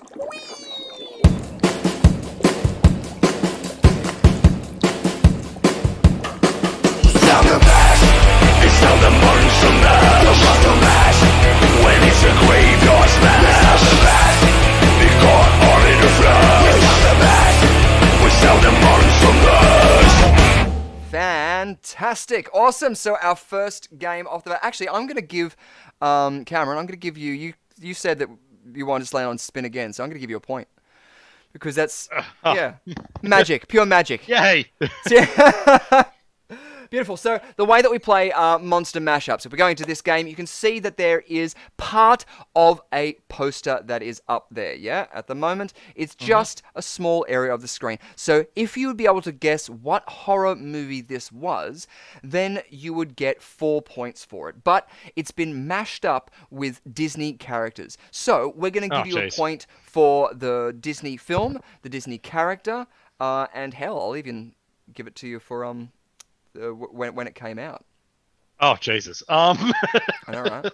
Oh, the Disney bit is probably the bit that's going to kill me the most. That's right. So it's up to either of you. So yell it out when you get it right. Just because we have tried doing this with buzzers, but there's just connectivity issues and it always gets disconnected. So we prefer not to do it. So awesome. If we go back to our screen, let's have a gander. So for 4 points, do either of you know what horror film that could be? I'm at the moment, just because it's a four-legged animal, I'm going to go with American Werewolf in London, maybe. Ooh, no. Not American Werewolf in London. I was thinking Bambi, but Oh, yeah. As Just in you think that might be Bambi there, or one of the Bambi characters? one of the Bambi characters. Maybe. Just the era. I mean, if we're going the Disney characters one, Lady and the Tramp, maybe. But Ah. Now I am just looking this up because I want to make sure that it's because that's what I thought it was, but now I'm thinking it's something else. Just because when I go to the next one, because we're still looking for the horror movie. I'm not going to give you that point just yet until we clarify. People who are watching out there, when you see the character, let me know if it is from, I think it's the sequel from Lady of the Tramp, but we'll find out. But let's go for 3 points to get the horror film. Bing! People out there might be able to help you in the chat, if you can see that. I mean, it's a dog, so it can't be Pet Cemetery. No, we had Pet Cemetery last week. Very good guess. Oh. And yeah, you could easily be guessing it. But if there's maybe another horror film with a dog-based thing there. Again, looking at the comments, the first one to say it will get the point. Zombie dog. That was that Resident Evil. Oh, great suggestion, but unfortunately incorrect. Ah! Yeah, I know, right? Awesome. My knowledge of horror movies is very limited. Oh, no. I feel like this is going to be one of those ones I'm going to hate myself the second it's the second you say what it is. Yeah. Let's go for 2 Also, points. with that collar, that is definitely Tramp from Lady and the Tramp. That's what I thought. Bing! Yeah. Unless I had a kid. 2 points. Well, that's Yeah, what I'm that's thinking. That's sequel. why I thought it was a sequel, because I'm pretty Yeah. sure there was a sequel. Yeah. Dogs and Folk is something. So again, can you guys see the comments that are in there? If you have, I mean, it looks like he's melting, so I'm starting to think maybe cabin fever. But yes, yes, totally. Oh, the Reanimator reference, I love it. oh, We have had the correct answer in the chat. So if either of you guys say it, it is one of those ones that's been listed down there, and not one that I mentioned. I mean, I saw 1983 pop up. No, it's not. I was going to say it's Yeah. I'd be great if it was like a Scanners reference or something like that too, like just because it's the person that like has been next to the person with the head exploding. It's actually Scamp from Lady and the Tramp 2. Well, still, I'm happy. Lady and the Tramp was close enough. So Cameron, you got another point for that. Huzzah! Huzzah, indeed. Good. And for 1 point, we'll go up and reveal all the picture. Ding. It has been mentioned out there. No one's gonna say it. No one will get the point. I didn't. I didn't say it. And it was Cujo. Oh! Nicely I did see done. it written down in the comments. Sorry? I did see it written down in the comments. Yes, no, feel free to steal those answers. The people the people out there in the chat have been instructed, at least on previous episodes. I haven't done it for some reason tonight yet, but they're encouraged to either help or hinder you. So they could be giving you suggestions that they actually think are correct, but they also could be trying to throw you off, just because you both see the answers. So it's the sort of easiest way they can do it. Plus, also, it allows them to keep that sort of like, the knowledge barrier of being their own Quiz Arena champion in their own household when we get to our round 4. So, good stuff. We've got 2 points there already for Cameron Dunn. Fantastic. None yet for Mr. Gorski, but that's all right. We're going only on our first one. We've got 5 of these to go, so we'll go into our next one and find out what our next monster mashup is. Good, we'll close that one down. And for ding! Ooh, 6 points. Oh, God. Yeah. Disney-wise, I'm going to guess. I don't know. It looks like Tarzan or something. Maybe, I don't know. Nice. I can't remember. Yeah, that I was a don't stab think in the it's dark. I'm Tarzan. like, I see. I don't even know if that's a hand or a foot. Yeah. it's in that sort of like that realm of going. We don't know exactly what it is too, but like yeah, for 6 points, it's you could just take a random guess. You could take a random guess. Remember, it's a horror movie. It is a horror movie. So to get the 6 points, it's the horror movie that mentioned. So, Miff Max, you're saying that it's Peter Pan and Child's Play mixed up? I'm saying Peter Pan and Child's Play. Nice, awesome. It's not, I don't think. Like, I could be wrong, in which case I will give you more than the 6 points, but yeah. I haven't labelled them because as like just before we started this, I was quickly throwing all the things in there, and usually I label them so that I can use that as a reference. But unfortunately, at the moment, they're all just like 68392F1. So I'm like, I'm sorry. I think I know what it is, and it's another. It's when I saw this film. I think if it is this one, it's when I saw it. It was my favorite film of that year, and that was I think last year that I saw it. It was not made in 2020. But it was made, I think, in the 70s. Beautiful. Awesome. So no one's out there. So let's go then for 5 points. Back on movie mashups for our 5 points. Ding! Oh. Oh, I was wrong. This isn't, I don't think, my guilty pleasure. Or maybe it is. No, it's not. I don't know. I can't remember. my first thought is Disembowelment and Dead Snow, but it's a green base, so it definitely can't be that. Disembowelment, great. I'm just thinking, what's that Nazi film with the Nazi zombies in the snow? Dead Snow. Dead Yeah. Snow. That is, yeah. Yeah. That's it. Yeah. Yeah. Beautiful movie. So good. So good. Yeah. And again, what was it? Just flashes of was it the bunker film with the 999? So good. Which that's kinda Downfall. I kind of like that sort of Yeah. hair thing. It's, yeah. Oh, actually, I think I worked out the Disney one. Maybe Awesome. Jungle Book. I think you might be right. I'm going to give you a tentative point and take it away, maybe, Rose. Because Phil Robinson concurs with you. He thinks I was going to say, yeah, Mowgli, yeah. Awesome. Well, Jungle Book was the film. Mowgli was the name of the character. If there is any other characters from that film, this is an easy chance for the other person to steal. So if you just name characters from Jungle Book, most likely it's going to be. I think it's going to be Mowgli at this point. Yeah. So, Mr. Gorski, if you want to just quickly rattle off, who else do you think could be in the Jungle Book? Well, there's always Baloo. Yes. Pretty sure it is. Then you got the panther Oh, nice. called. I don't know. Was the tiger called Raja? Oh no, that was That was Aladdin. Yeah, I think that was a different. Yeah, that was the Jasmine's tiger. Awesome, beautiful. Well, let's move on. So that was 5 points. Let's go to 4 points. Here we go. Ding. So you said Baloo. So you got that. Oh, he's holding his head. Rhiannon. Nicely done. Mm.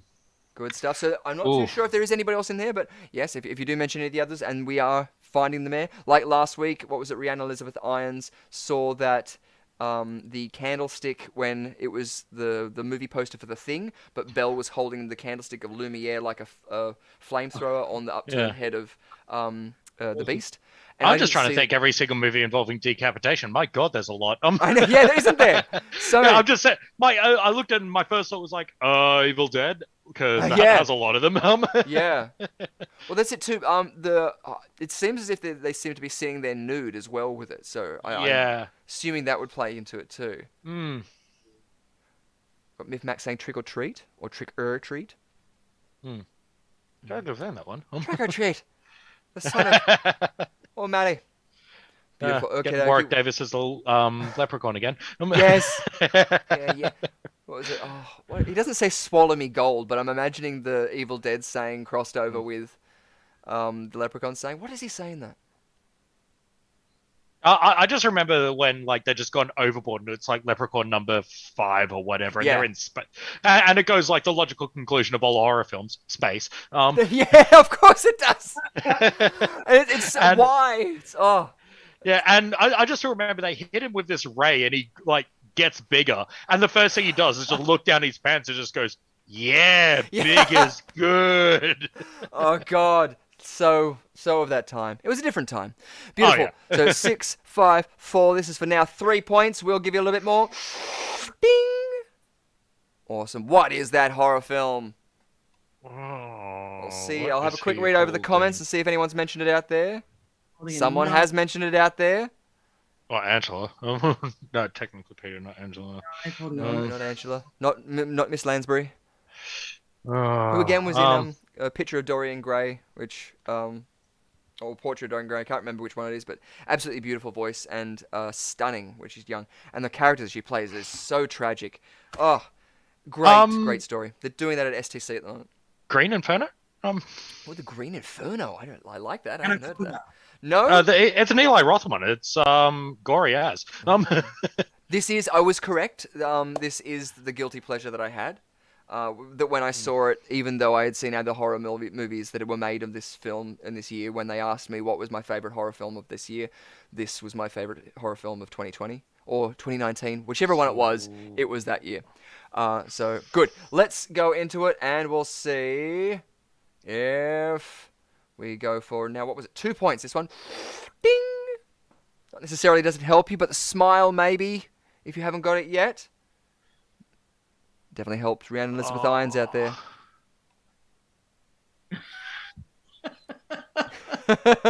So do you know any horror movie where someone had a knife and they're looking to the side and they're going, and they had like big hair from the 70s? I think it's the 70s. Sleepaway Camp was it? Yes! Yes, you got it. You got the 2 points, Cameron. Oh shit! Boom, boom. Sleepaway Camp. Nicely done. Oh, gee, like it wasn't until you said the looking to the side bit. I'm like, wait, that's familiar. That's familiar. Ding! Sleepaway Camp. Beautiful. Walt Disney's Sleepaway Camp. It was because this film was shot with like kids. It's the summer like slasher flick. The murderer goes through the camp, kills everyone, but it's shot with like 14-year-olds, 12-year-olds, 10-year-olds, and it's so real. It's a cross between that whole like Ernest goes camping, like all those sort of films where you got this lovely sort of family feel that's a little bit scary at times or magical at times, but then you got like these hardcore deaths, someone getting stabbed through a shower like thing, and they're good deaths because there's that whole death with the soup thing. Like, that happens. There's great morals in it. The performances by all the kids are strong. Which is story. rare to get that many that do that good a job. That's it. That's it. you guys And know- believable. Yeah. Too. Do you guys know Gemma Lark? Oh, name rings a bell. Yeah, she's a puppet maker. She's a maker. And I remember years ago she was telling me she was working on a horror or a zombie movie based around a kindergarten, and the kids have to turn into zombies and eating a farm animal, and she had to make everything edible. Oh, Yeah, yes. because the kids would actually eat it. Yeah. Was this an Australian film, you say? Yeah, it was made in Australia. I feel like it might have been done at that. Was this the one at Calmsley Farm? Maybe. Just because I know a lot of people who were on it and were zombies and stuff like that through it too. Yeah. But because I remember seeing that. I didn't know it had that plot though. So now I've got to definitely go and watch it. What was the name of it again? Sorry, do you know? I actually don't know. No, that's all right. But her there's name no- was Jane Lark. Gemma. Or Gemma Lark. Awesome. Cool. Well, yeah, check that out because another good reason to catch some Aussie cinema. Beautiful stuff. We've got, wow, it did that well. Have you seen the 3 sequels? There's 3 sequels of Sleepaway Camp? No, I wasn't familiar with this. I knew there was a sequel. I didn't know there was more than that. Wow. Cool. Awesome. I'm hoping that it sort of has that same sort of vibe to it and it sort of just isn't one of those we'll attach the name to something that was popular. But Warren Money says that he has the whole box set. To be fair, Trick or Treat was also a huge cast of kids. Oh, cool. I haven't seen Trick or Treat. Oh, Trick or Treat. Trick or Treat was an exceptional film. And Rhiannon Elizabeth Irons loves the anthology movies. Trick or Treat 86 was better. Warren Money slapping it down there. I like it. Well, I'm personally going to go on Warren Money's thing, personally because they're using the or. The Trick or Treat's playing with my head in just ways that I don't like it. They get progressively worse as they go on. Don't most sequels? Yeah, very, very rare. Yeah, that's it. Awesome. Okay, so we're going back into our monster mashups because that was Sleepaway Camp, and up for our next one. So for 5 points, I think. 5 points. Oh, that's got to be Winnie the Pooh there. Winnie the Pooh, you're gonna say? Well, anyway, I'm basing this entirely on being yellow, so Yeah, no, that's good. Yeah. I can't remember what it is, and I'm enjoying this 2 paddocks wine a bit too much, so I'm gonna wait. I'm gonna hold my guess off until a little bit later. But I'm pretty sure you're on a good bet. I mean, what other character in the Disney universe wears yellow shoes? None that I know of. I think maybe in that like old Robin Hood one from. Oh yeah. Yeah, but even then, I don't think they were shaped that way. I know. I mean, yeah. They had that sort of like the same as Deadpool's laggy, saggy. Yeah. Ooh, maybe.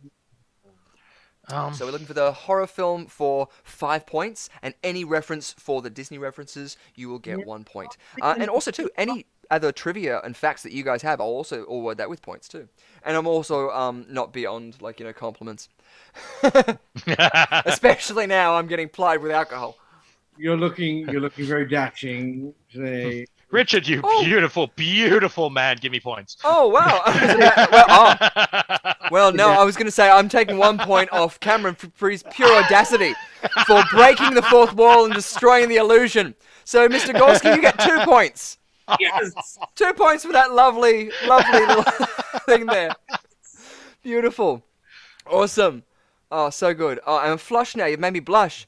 Good stuff. Okay, well, so for 5 points, we're not too sure. We've said Mickey, and we will award those points. Winnie the Pooh was mentioned as well, if you are correct. But let's go for 4 points. Ding! So Winnie was mentioned. Who Okay, said that Winnie is the Pooh? definitely Piglet. So yeah, that was Piglet. yeah. Oh, I based that entirely off the yellow foot. I'm glad I was right. Nice. Good. Did anyone mention the other one? I think one of the comments mentioned Piglet before it went Nice. up, but I feel like just because there's Before it went up. yeah, it's hard to sometimes hear the sound from you, Mr. Gorski. Just I think sometimes, but I do swear you said Piglet before. Yes. You did? oh maybe. I did. Awesome. I did. Perfect. Another point. Nice. Good. So we still don't know the horror film. Oh, what could it be? We don't know. And that's why we're asking you guys. So help or hinder. Let's find out. Let's go back into it. So we were on, was it 5 or 4 points? I think this was 4 points. Yeah? So we'll go now down to 3 points on our next one. Ooh, ding! Oh, he's scared. Piglet's scared. If he had a little butt, then I'm sure he'd be making pellets. Oh. Good. We've got... I can't tell if that's just Chainsaw Massacre. Chainsaw Massacre. You're going to go Texas Chainsaw Massacre? I'm going to go Texas Chainsaw. I reckon he's holding a chainsaw. Nice. And that was, what was it, 3 points? If you're correct, that's going to be 3 points. I can't remember. I'm a little bit Who's with intoxicated. me? Drink responsibly. But we're going to find out in just a second.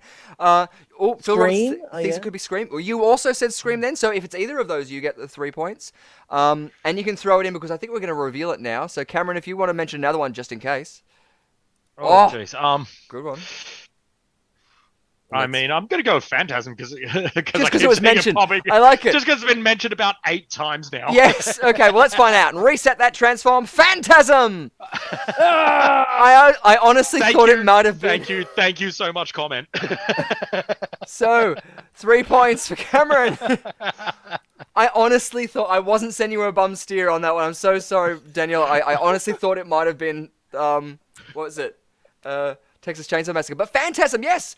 The one with the ball with the spikes that come out of it, Yes. stick it to your... Oh, it's gory as. Sweet, cool. So we're It's on beautiful. 10 points for Mr. Cameron Dunn-FX and Mr. Gorski. We have 4 points, but we're not over yet, ladies and gentlemen. Back into it. We've got, I think, 2 more. Here we go. We're going to close that one down. And so, for 5 points, what do we have? What is that? I know. What could it be? I'm going to.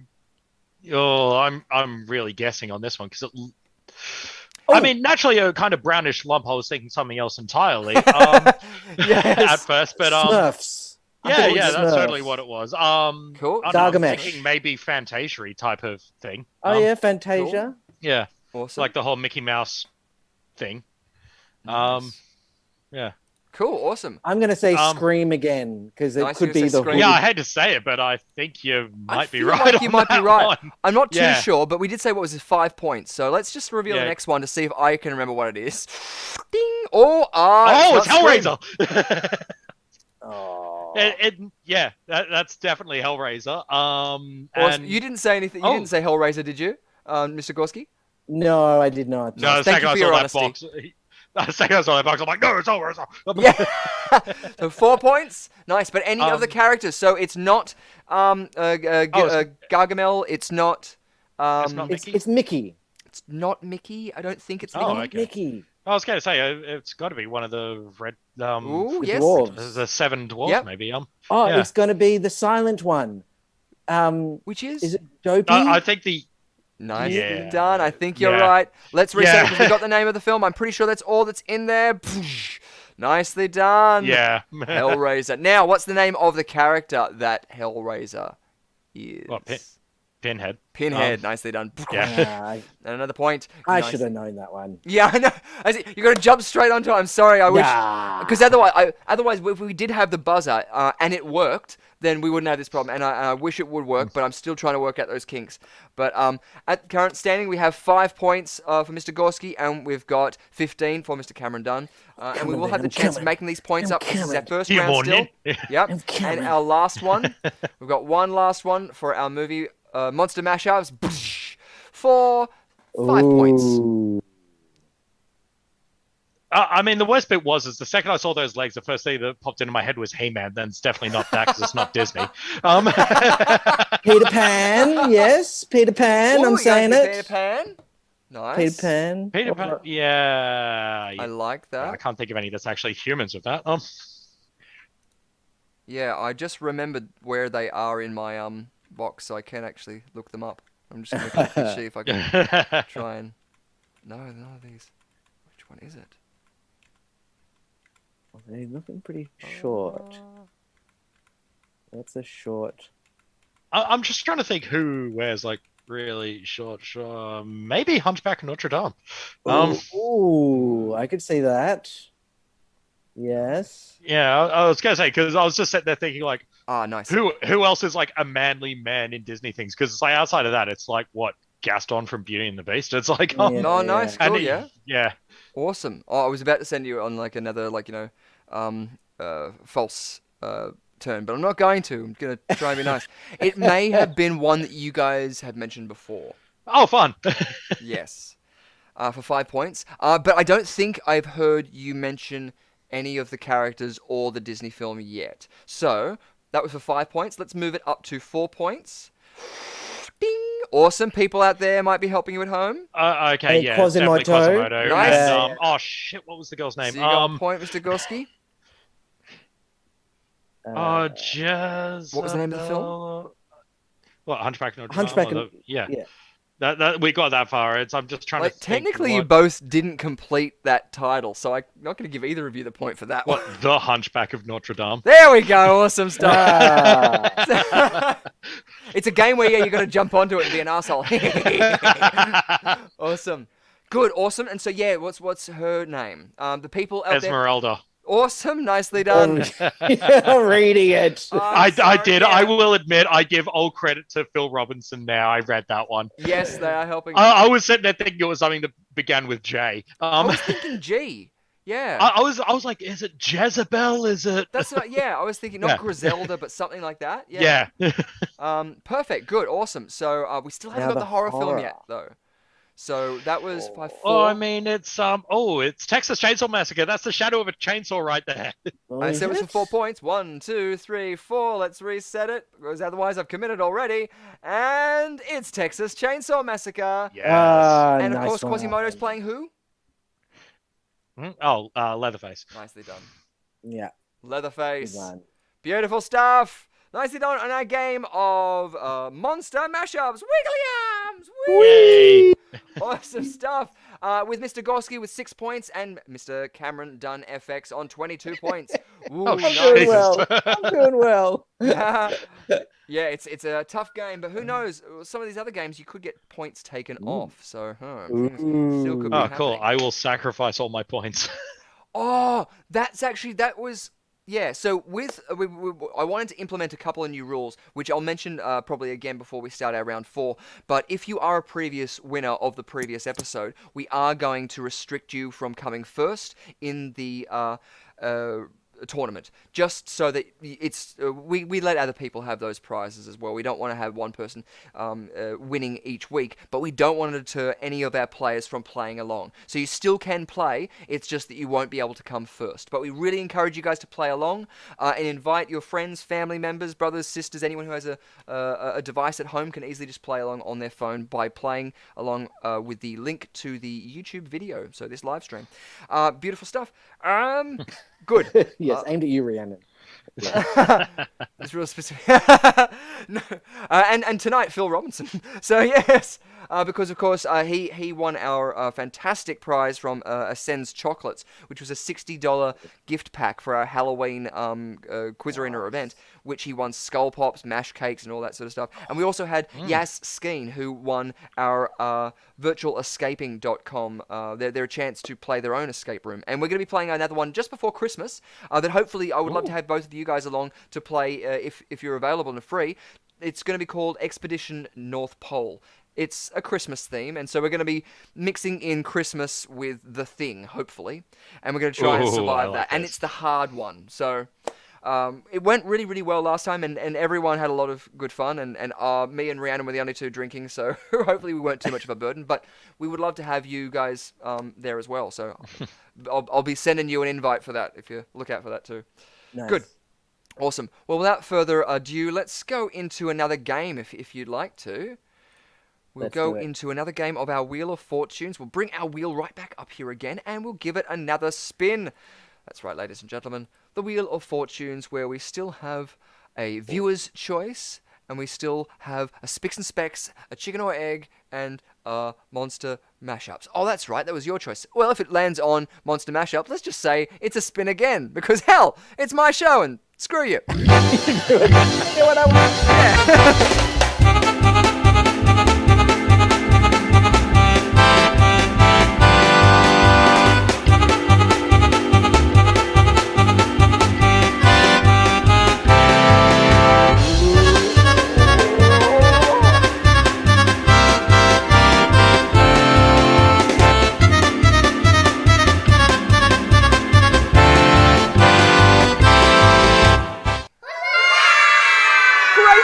Well, you know, ladies and gentlemen, it's me, and it's gonna happen because it happens all the time anyways. Oh my God. It's gonna be another spin again! Ooh, if I can find the thing. Yes! Bring it up here so we can see it.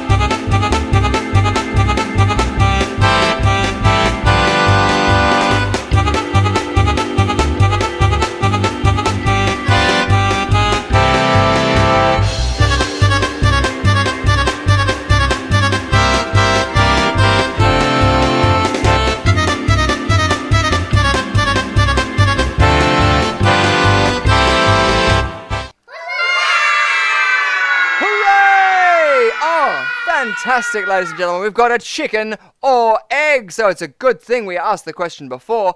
And just like, you know, technical things are like to happen, we've got... think you're frozen. Yeah, I'm gone all frozen on you. Yeah. So sorry about that. I wanted to let it go, but the song just got stuck in my head. So whilst I work this out... we're going to go into the game of chicken or egg, because we don't need to see my ugly mug to see this game, but we definitely need to see the stinger. Here we go! Oh, ooh. I know, it's all surgical and old. Now, please let me know if I haven't fixed this one up. I think we haven't done any of these yet, so we're going to find out. Just like we did before, which came first. That's all we want to know. I want you to tell me which you think came first. And you can double up as well. You can both say the same thing and you get the chance at a point. If you get it wrong, point comes off. Get it right, a point on. Beautiful stuff. So our first one for chicken and egg. Which came first, Every Day with Richard Simmons or Jane Fonda's Workout? I'm going to say Jane Fonda's Workout. You're going to say Jane Fonda's Funny enough, Workout? I was going to say the other way around. Oh, good stuff. Jane Fonda. Yeah. That's easily done then, isn't it? Yeah. Awesome. Yeah. Hold on. Can I just get you to do a filibuster for just one quick second? Talk about the amazing hair that Richard Simmons has. My God, it's glorious. Pretty good. So I was part of a circus company in Brisbane a number of years ago, probably 11 years ago, and one of the performers fancied himself a bit of a disco record spinner, and he found an old Jane Fonda record on tour and brought it back with him. And it became, per warm-up, slowly increased with speed over the record, was our morning warm-up. And it was really quite hard, actually, for a whole bunch of very coordinated people to do her workout. He did kind of, and he did turn the speed up a little bit. When he recorded onto his computer. I missed that for just a second, but did you say that you did a Richard Simmons No, workout? it was a Jane Fonda workout. Oh, it was a Jane Fonda workout. For about a year, and it was actually quite hard. Yeah. Anyway, that's my. I remember seeing them purely just because of the aerobics, but but no, it was something that was so iconic. I think that everyone knows the reference either because they saw it or they had a parent who used to watch it or something like that.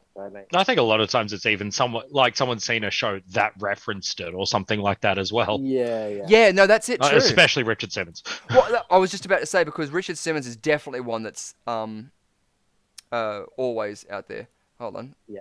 Crazy positive. Let's go, people. Yeah, there's a great video of him being stopped by a van in one of those Hollywood tours they do, and they stop out the front of his house, and he's just absolutely lovely. He comes out and he goes, "Oh, hello." He gets them out and takes photos with them. I was just like, that's so lovely to see. Nice. So have you figured out which one came first? I have. I'm just bringing my camera up while I've got that. Oh, second. right. That's what it was. Sorry. And you can shut up and take my money, apparently. Apparently so. I have to say, Jane Fonda's doing so well. What's the series she's part of now? There we go. We're back. Frankie and something.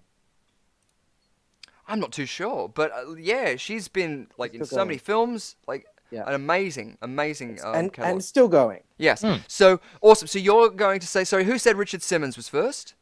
That was me. Awesome. And you said Jane Fonda, Mr. Gorski. Let's find out. Jane Fonda came first. So, Mr. Gorski, point for you. One off for Mr. Cameron Dunn. Ah, no. Nicely done. Beautiful stuff. I'm really hoping I built up enough of a buffer with it. Thank you, Dave Carberry, for bringing the record back from Europe. Yes. Yeah. Awesome. So we'll go to our next one. Here we go. Looking it up for our next chicken or egg. Which came first, flossing or dabbing? Dabbing. I'm going to say dabbing. Dabbing came first. Awesome. So you're both saying dabbing? 100% dabbing. Awesome. Boom. You both get a point. Nicely done. I should have, left a little bit more time so that the players out there at home could also play along. I just did jump onto that. But I don't know. I think I have an ingrained hatred of flossing, so I think it was just like, when did the hatred begin? Yeah. I just remember at school they used to tell us to do it 3 times a day, and now kids are telling adults how to do it. Sorry. Jesus. Cute. Nice. I'm sure, Dan, do you get this sort of thing that, whenever I was working at Luna Park or any sort of, stuff where you would sense a camera and you would just automatically do you go into that mode, and it's annoying because, you're walking through doing Christmas shopping and you'll see a camera up and then you'll do this and they'll just look at you. It's not a good time. That's how you get arrested warrants again. That's right. Is it? Here's one. One of my favorite things, because as a performer, sometimes people hand you their camera. Can you take a photo for us? You're like, oh, of course. So the iPhones, you just kind of swipe up, or it's quite easy to get to the camera. You just kind of click away, having the camera pointing at you. So you're doing a couple of selfies, just pulling a weird face, and then turn it, take a couple, and then take a number of photos for them. So once they scroll back and you're well and truly buggered off, they eventually get back to you. Wow, what the hell? That's beautiful. That's one of my favorite things to do. There was something in, Mission Impossible, where they had the USB and they always snuck it in, but you can do wireless transfer if it's straight up against it. It's not really close. Ideal circumstance. I wanted to make a character that had certain things like this. So if you held a mobile phone, it could do a data transfer. So you could put a whole video of them, of you breaking their computer, or an app that would do something to their it's so cool. Awesome. Let's go into our next one. Which? Oh, that's the wrong one. That's the Texas Chainsaw Massacre. Exactly. Which came first, the Texas Chainsaw Massacre or Quasimodo? Let's have a go. Which came first, Mousetrap the game or Operation the game? I think it's Mousetrap. I'm gonna go Operation. Awesome. Nice. You guys have played these games before, I'm assuming? Yeah. Just Yeah. jump straight onto it. Bit of a Which is fan your of- favorite? Which not about first. Which is your favorite? Do you have one? I mean, of those two, I'd say Operation because you don't have to spend a solid like half hour setting it up Putting like everything Mousetrap. Yeah. Oh, I'm all about the prep. Like my Yeah. favorite is Mousetrap. What's the term? What's the name of that sort of contraption? It's got like a Jewish name to it. Oh, it's Oh, the Rube Goldberg. Rube Goldberg machine. Yeah, Rube that's the one. Goldberg. Yeah. So, Yeah. so I would make my own versions around the house. Yeah. With Oh, stuff that I could find and yeah. so cool. And later for parents to trip over and stuff. Yeah, all the time. Yeah. All the Like half of the wires I have here are literally like one of those army cadet training things. It's great. Awesome. Sweet. So at home, who said Mousetrap? What? You were both different, weren't you? You I said said Mousetrap. Mousetrap and Mr. Gorski said Operation. Well, let's find out because you guys hopefully have got it down there. Rhiannon Elizabeth Irons is saying Mousetrap with dates and Operation with dates. Warren Money agrees with Mousetrap. Mousetrap with Miffed Max as well. Let's find out. Ding! Mousetrap, Hey. 1963. There you So, go. Well, it's close. So you got I that- based the guess entirely of like I swear there was something more like electronic about Operation.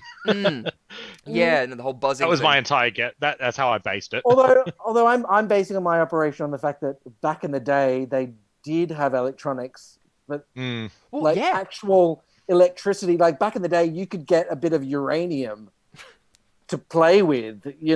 Totally. It was like their easy bake oven. You would get a little test of uranium with these little vials in which it would actually have this stuff that was radioactive.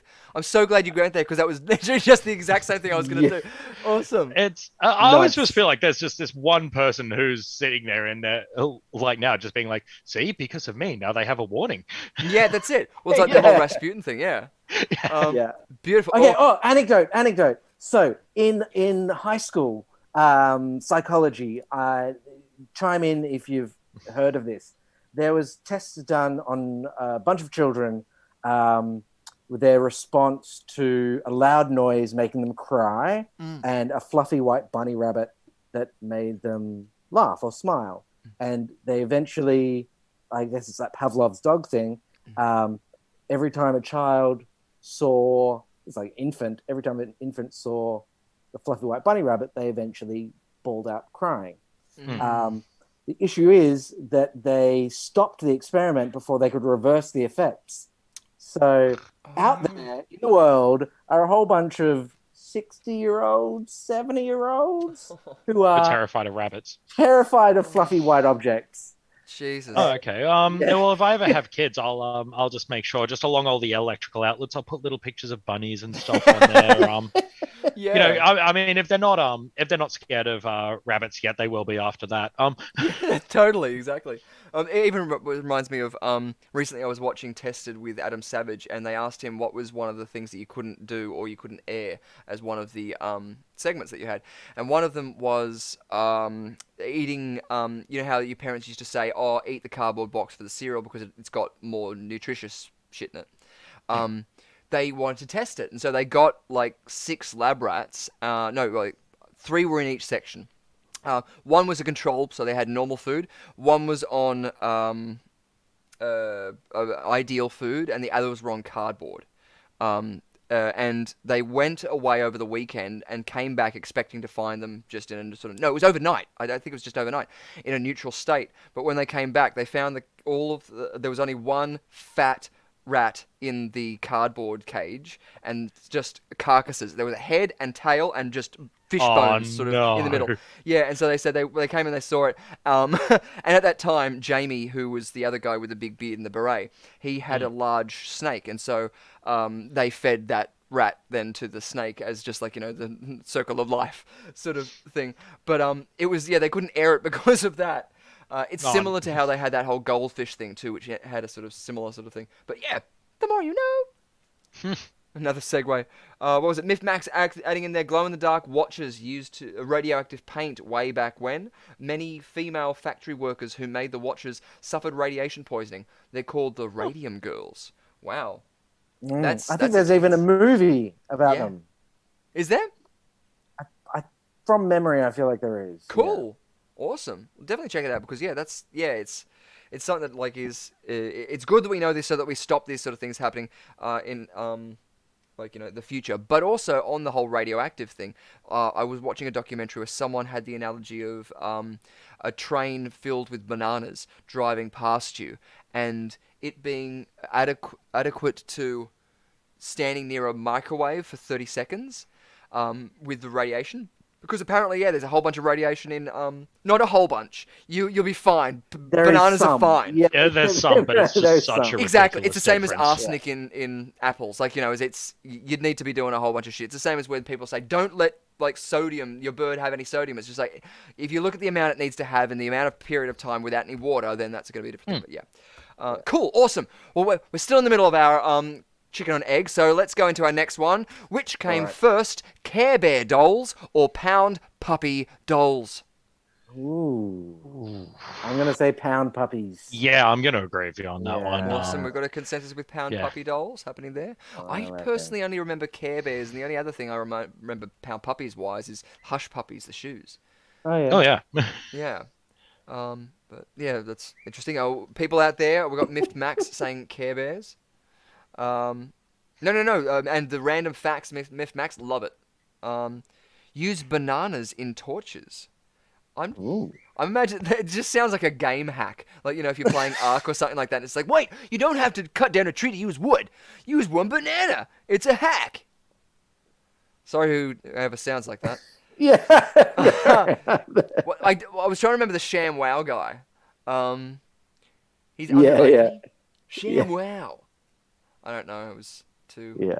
Yep. Pound Puppies. Phil Robinson is coming in there. We're saying, but you're both saying Pound Puppies. Let's find out. With Rhiannon Elizabeth Irons coming in there with Care Bears. Boom! Which came first? It was Care Bear dolls. Both of you lose a point.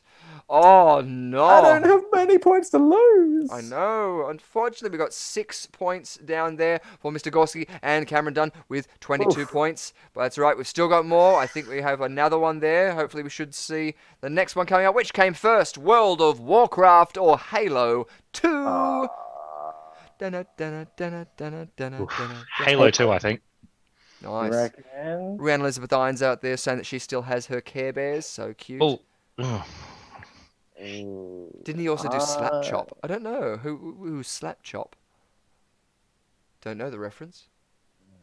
Do you guys know Slap Chop at all? Myth Max referencing? Maybe. And can you name all of the Care Bear cousins? I didn't even know they were cousins. I vaguely remember there points. was ones that were a bunch of other animals. I'm happy that if you name any of the names now, and then in a second round, Elizabeth Irons can say if you're correct. I'm going to go with... there was a lion. Lion... Oh, like... Heart? Lionheart? I was even thinking, just on a stretch, Cubby? Wouldn't surprise me. Yeah. Cuddles? Cuddles? Cuddles. I'm going to say Cuddles. Nice. I don't know. We're going to find out in a second when Riaz Elizabeth Irons comes back.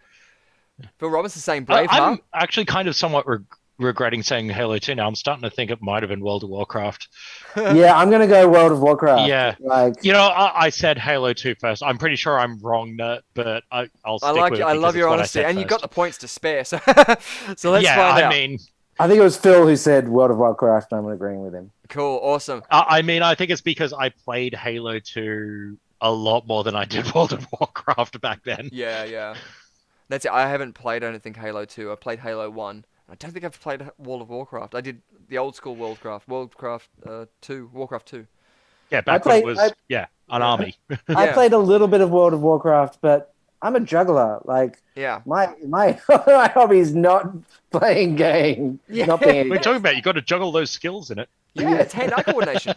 Yeah. Or you need to get like the Wii sort of remote. Yeah. Awesome. Okay, let's go back into it and we'll see which one it came down to. Halo 2 is right. So, Cameron, you get the point. Oh wow, Nicely done. I was almost certain I was wrong. Yeah, but well, look at the dates. It's November the 23rd Yeah. versus November the 9th, so Oh, it's very, very close. In the same month. Exactly, in the same month. Beautiful. And Rhiannon Elizabeth Iron said, Braveheart the lion, Bright Heart raccoon, Cozy Heart penguin, Gentle Heart lamb, Lots of Heart elephant, Loyal Heart dog, Noble Heart horse, Playful Heart monkey, Proud Heart cat, Hurt brain Richard. Nice one. What gets me is Smooth. the biggest guess out of when I came up was the word heart, not lion. But I was like, there's a lion. It's surely called lion something. Yeah. Exactly. Yeah, So, I wasn't thinking the heart bit was what was right. yeah. Well, they're Care Bears. They care. Yeah. They do it. It's No contagious. cuddles. No cuddles. No cuddles. Sorry. I always wondered what the extent of not Such caring is is of life. those things. Yeah, well, that's it. Exactly. It's that sort of knowledge where, like, mathematical knowledge or dates. It's like, well, if we can look it up, and now we have the phones, I mean, Yeah. we have the Library of Alexandria in our pocket. Yeah. Beautiful. So let's go on. I don't know if we've got one more question. Let's find out. That was our game of chicken or That was egg. Unfortunately, it. no. But nicely done. Beautiful. So if we recheck our points and scores, we've got 5 points for Mr. Gorski and Cameron Dunn with 23 points. Ooh, nicely done. Great stuff. And just because we do it every week, what we're going to be doing now is, ladies and gentlemen, going into a quick game before we move on to our next bit of Venkman Burn in Hell.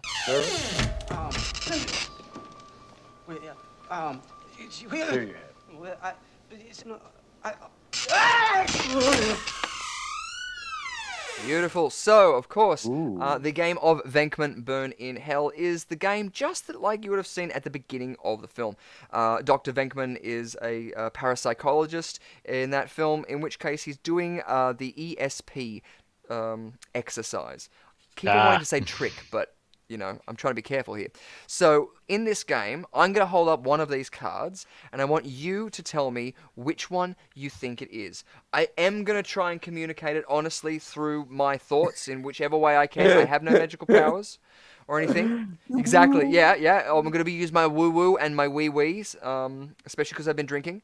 And so you guys can play along at home as well. So any of these ones, it could be. And so when I hold up the last card and I say, what card is it? I want you guys to tell me what card you think it is. Hang on. So I'm just going to write down. What have we got? We got a star. Awesome. So yes, we have a square. Yeah. We have a star, a black star. We have wavy lines. Yep. We have a red X or cross. We have a black cross. We have a black circle. We have a black square. But didn't we already have one of those? Yes, we did. We also had crosses too. And we also have a green star here too. Because, again, like I mentioned before, $100,000 are up for grabs if you think that you have proof of supernatural claims or psychic claims or anything like that. If you think you can do the whole ESP, you can get $100,000. The check's in my other pants, but you've seen it on other previous episodes. And that's from the Skeptic Society of Australia. And so, yeah, if you honestly have the ability to communicate with past lives, interact in a way that is currently beyond what we know in science, yeah, you can get $100,000 and rewrite what we currently know about physics. So I feel like I could get more money blackmailing billionaires. Well, yeah, hell, absolutely. You can do that too. That's it. When a lot of people do get asked if they say, oh, I'm a psychic or I'm this, and they say, well, why don't you go and do this? Surely you can give the $1 million to a charity, you can do blah, blah. And they turn around and they say, well, I don't need the $1 million, I don't want the $1 million. I find that is a very offensive excuse. Purely because if you're turning around and you're saying you could help somebody, anybody, in any way, how can you have that gall to the refuse audacity to help just turn people? around and say it, That's it. Because that's it. And I have no interest whether or not it's real or not. I just want to be able to exploit it and use it like we do fuel, electricity, cars, whatever. You know, hell, we've got an iPhone in our pocket. Like, you know, we could do this. Awesome. So those are our choices of cards. You guys at home will be able to have a choice. And Michael, if you're coming in, you can have a choice too. I don't know what it's going to be. You don't know what it's going to be. And I'm going to hold it up now. Hang on. I'm holding on. Oh, holding on to the. Oh, all right. Awesome, cool. And I am not doing any neuro-linguistical programming techniques, anything suggesting hypnotism. I'm not trying to sway you at all, but there is a certain shape that is on this card, on the back of this card. Okay. Okay. Time to read this mind. Okay. Reading. Oh, you dirty boy. Oh, damn! White browser. No, my passwords are in there. Wrong part. Get out of that pit. Get out of that pit. Yeah, my mind palace would be like a Caligula's, like, wet dream. Oh dear. Thank you for that. I wasn't expecting that. Beautiful. Okay, so I'm trying to communicate it to you again. Already out there in the people, they say a couple of squiggly lines. That's what I'm going with. I'm going with squiggly lines. Awesome. Shadow is saying it's a circle. Because you've gone squiggly lines, I'll go blue star. Nice. I like it. Well, the other two that were just put in the last second was Shadow said it was a circle, a black cross from Phil Robertson, a square from K9, and ladies and gentlemen, this is now called Under the Covers with Quiz Arena. Thank you. Yeah, you need to be my writer, Rhiannon. Just like quickly giving me those things. What was the guy from Hey Hey It's Saturday? Not Dickie Nee, the guy on the voiceover. John. Oh, yeah. Someone. Lawson. Is it Lawson? John Lawson, was it? I was thinking, was it John Laws or something like that, but it wasn't. I was going to say John Laws was what was going through my head, but yeah. Oh, well. Yeah. Either way, so him. We're messing up with our ESP. Oh, awesome. yes. So you guys have all said it. What? Just to clarify one more time, what was your choice, Mr. Gorski? Squiggly lines. Awesome. And yours, Mr. Dunn? I went with blue star. Nicely done. Unfortunately, all of you are wrong, but the one person who was right was K9 with a box or a square, as it were. Technically as well, this can be also considered a rectangle. Yeah, get at me in the comments. Close enough. Yeah, but like, technically, yeah, the rectangle. There's no actual definitive thing of saying it's beyond or like any length. A square-shaped rectangle could still be considered a rectangle. Beautiful, nicely done. So yes, Venkman Burn in Hell. Congratulations. And just because you both got that wrong, I'm going to say 2 points off both of you. Unless Mr. Gorski, you want to say anything nice? Be nice to the poor boy. I like your handkerchief. Oh, you're the first person to compliment me about it. You know what? Yes. You get 10 points. Yes. Yeah. Nicely done. That's how it works, ladies and gentlemen. Oh, beautiful. That was beautiful. Yes, thank you. Beautiful. Well, let's come back to this screen, and we're going to take off chicken or egg, because in just a few moments, we're now going to be moving into our, into our round 4, in which case we have the prize donated by Rhiannon Elizabeth Irons, and that is the Host a Murder Party. That's right, you're going to get a box where, at your next dinner party, you'll be able to invite your friends over, and you'll be able to do Clue in your own home. I haven't necessarily looked through it, and I don't know if it is like that, and please don't come after me. But it's just like that. So like our escape room sort of thing, you'll get puzzles and prizes and stuff like that, and it's just a new way to make that event a little bit more chef's kiss. If it wasn't already. It also is a good chance to like dress up as characters and things like that too. So yes, if you are our winner of our Quiz Arena tournament, please send us an email at rushcutterentertainment@gmail.com, and then we'll give you a code word to put in under the video of our live reacting. Of our live stream, in which case that will verify that you are not one of the body snatchers, or technically not a bot, one of the AI if you were, you're not from Westworld, and then once we've verified that, we will get your address and we will send that prize out to you. So you'll be able to have a lot of play with that. And so, yes, thank you so much, Rhiannon Elizabeth Irons, for donating that amazing quiz. Rhiannon Elizabeth Irons, of course, is our Quiz Arena champion. She, joined us on our escape room and in our previous one of our previous episodes where she went up other guests and completely obliterated everybody. But we're going to try and get her on again in the future to go up again with, hopefully this season we're going to get another Quiz Arena champion so that we'll be able to put her up against that person. And who knows, we might have even bigger prizes this It's going to be Christmas, so we better have a whole bunch of prizes. Let's find out what we're doing then. And so we're a couple of minutes away. Just so you know as well, you need a Gmail account to play along. To play along, you need to subscribe to Rushcutter Entertainment, this channel, in which case then you just need to enter the corresponding number into the chat on the side to play along at home.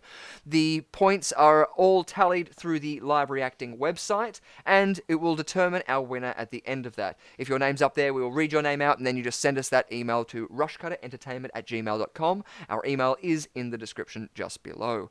Beautiful stuff! Awesome. Is there anything else you guys would like to add just before we move into our quiz? I mean, skipping over the fact that when you're saying hosting a murder party, that does sound a lot cheaper than the legal costs for doing it in person. And just murdering somebody, yeah. Yeah, just being like, hey, could you come with me for a second? The cleanup bill alone, yeah. Oh, yeah. Oh, yeah. Just honestly, getting that stuff out of the carpet, it's just ridiculous. Yeah, totally. What's it? Big fan of bicarb soda and soda water. Anything with some bubbles. Yeah. Yeah. Doesn't work with blood. You're screwed with that. Don't get me started. Don't get me started. The amount of cleaning bills I should probably be paying because of that. Yeah. No, well, even when we were saying before, I did a production where we did a whole bunch of blood throughout the thing, but I think I used just the wrong kind. I didn't do enough tests with the food coloring, and I used the wrong thing. White shirt, all blood, looked great on the night. We washed it, all went green. It was just like this weird, like gross green color. It wasn't mold or anything. It just must have been the reminiscences of the blue and or the green or whatever mixed up. Yeah, well, that's the thing, because usually you end up adding a couple of drops of blue and it just gives it this really nice color. That's it. Yeah. Well, yeah, because I usually do like a ratio like 3 to 1, like 3 red to 1 drop of blue. Oh, okay, yeah, because I usually do like full bottle of red, half a bottle of yellow, and a couple of drops of blue. Yeah, cool. Well, that's it. You're obviously making it larger sort of thing. Oh, it's just because it smears really nicely. The yellow comes out. Well, that's even with bruise wheels. When we're talking about that, like, you know, the yellow, doing yellow on skin, really, it's freaky. I love how people, when they look at the purple and the yellow coloring on a bruise that looks like it's old, and they go, oh, you see the pain going through them. It's good. It's good. It's chef's kiss, like I said before. Beautiful stuff. So we've still got about a minute. We do have a teaser that we're going to rush over into it just before we start that. But I think I've said everything rules-wise. We'll just have a look at what our people are saying over in our comments. Do we need to go over the rules again? Did I miss them? I don't think so. There'll be 10 multiple-choice questions. Not necessarily horror-based or film-based. But you guys, will just be... when we give the audience out there the chance to answer, we'll let them do it, and then once it says calculating the answers, that's when we'll say, okay. That's when we step in. Yeah. Okay. And it is timed as well. So once it starts, as you can see, it's sort of like the ball is rolling, and we sort of. Okay, so for those watching, when you're right, let me know first, and then yeah, that's it. Explain the system. Slide into my DMs. That's it. Yeah, exploit the whole social media thing. Like, yeah, absolutely. Hopefully, we've tried to work it out with time, so you won't be have enough time to look it up on Google. Fantastic, ladies and gentlemen. We're about 50 seconds away. We wish you all the best of luck as we move into our Quiz Arena tournament, and look forward to seeing you guys playing along at home.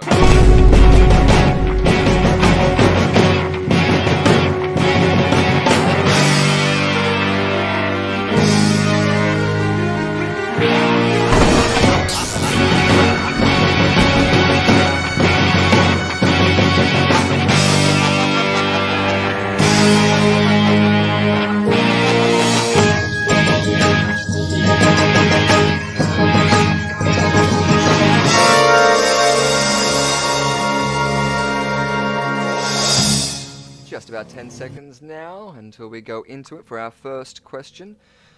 Playing along at home, your butchery skills helping. What? Prost. Okie day, our first question.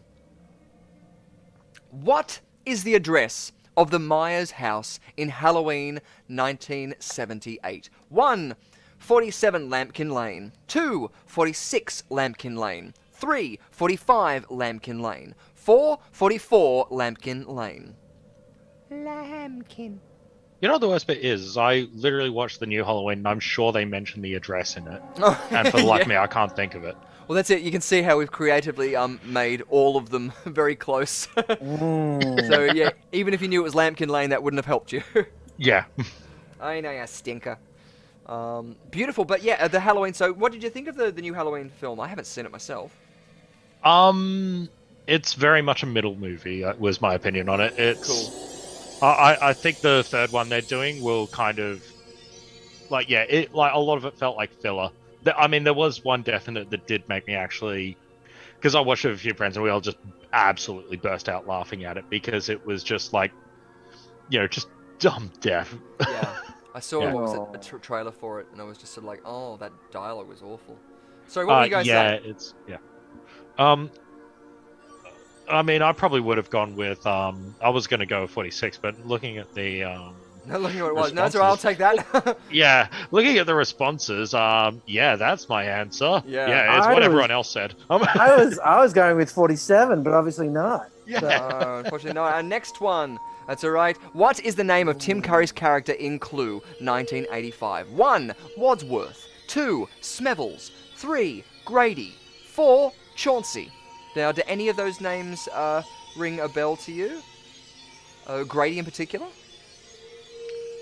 I mean, I don't want to say because I know. Okay. Of course. Yeah, no, of course. And then let's talk about, what is it? Clue the film. Have you guys seen the film Clue?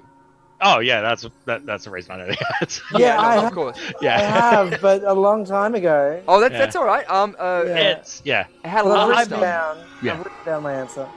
You've written down your answer. Oh, good. Well, now that they're tallying up those scores up there, feel free to tell me what you guys think it was, because we didn't do this before. Sorry. I'm going it's number. Wadsworth. Yeah, I went number It's one. Wadsworth. You're saying it's Wadsworth? Good. Well, I'm going to preemptively put down a point for each of you as Wadsworth, because you are correct. Grady, I mentioned before, what was Grady from? The Well, Shining. that was the thing. When it first popped up, my brain just kind of went, Grady. No, that's not him. Yeah. Delbert Grady. Because it was just... He was the former caretaker. Smevels was from Titanic Adventure Out of Time, and Chauncey Gardner was the name of Peter Sellers' character in Being There, which is a beautiful film as well. Good. Awesome. Warren Money getting in there with The Shining. And also, fantastic. Miff Max, Rhiannon Elizabeth Irons, Kay and Phil all got Wadsworth. Beautiful stuff. Let's go into our next one. In Die Hard with a Vengeance in 1995, what was the answer to Simon's St. Ives riddle? 1, 7, 2, 1, 3, man, 4, 42. Jeez. The reason I just had a brain fart then was too because I remembered how I was saying before that we can't have Phil or Rhiannon doing it, but I didn't write their names in before I clicked start. So if Rhiannon or Phil does come first, it will be up to whoever comes first, and they get to choose who they would like to win, which most likely is probably going to go to whoever came third or second, just to keep it fair like that. But do you guys have any thoughts on any of these answers? I'm struggling to remember. It's been so long since I think it was literally 95 I watched it. That's a problem. Yeah. I did have a marathon of the Die Hards not that long ago. Mm. I'm going to say 3, but I'll go with probably wrong. one-ish. Well, that's hard because one who was technically right. Yeah, but I think... Oh, wait. Well, would you say 1 or 7? I said one-ish. One-ish. That's what I mean. So that one. But you said man. Unfortunately, no, that was the riddle from the Odyssey. Yes. In the movie Buffy the Vampire Slayer 1992, what was the defining mark of the Slayer? 1, scar. 2, mole. 3, birthmark. 4, birthday. I know this one. I literally only remember one thing from that movie, and it's not involving that question, so... I remember this. I got one! I mean, I'm going to make a guess at it, and just wait till we're tallying up first before I say Cool, what I thank you. think. I'm still trying to see how I can stop the winners from winning. Okie dokie. Good. Yes. Now go for it. You can say- Okay, I was going to guess birthmark. It just Yeah, seems it's a the most obvious. mole. Oh, it's a. Oh, Yes, I said mole. yeah, you Yeah. said Had it mole, so you got removed. it. Oh.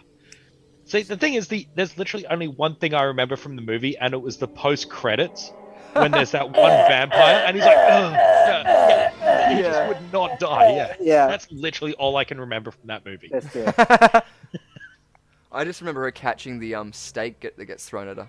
So, Mr. Gorski, you got that right, didn't you? Yes, I Yeah, did. he said mole instead of birthmark. Ah, I said nice, mole cool. because she Warren had it and removed. Rhiannon too, you got that right as well. Nicely done. Beautiful. Awesome.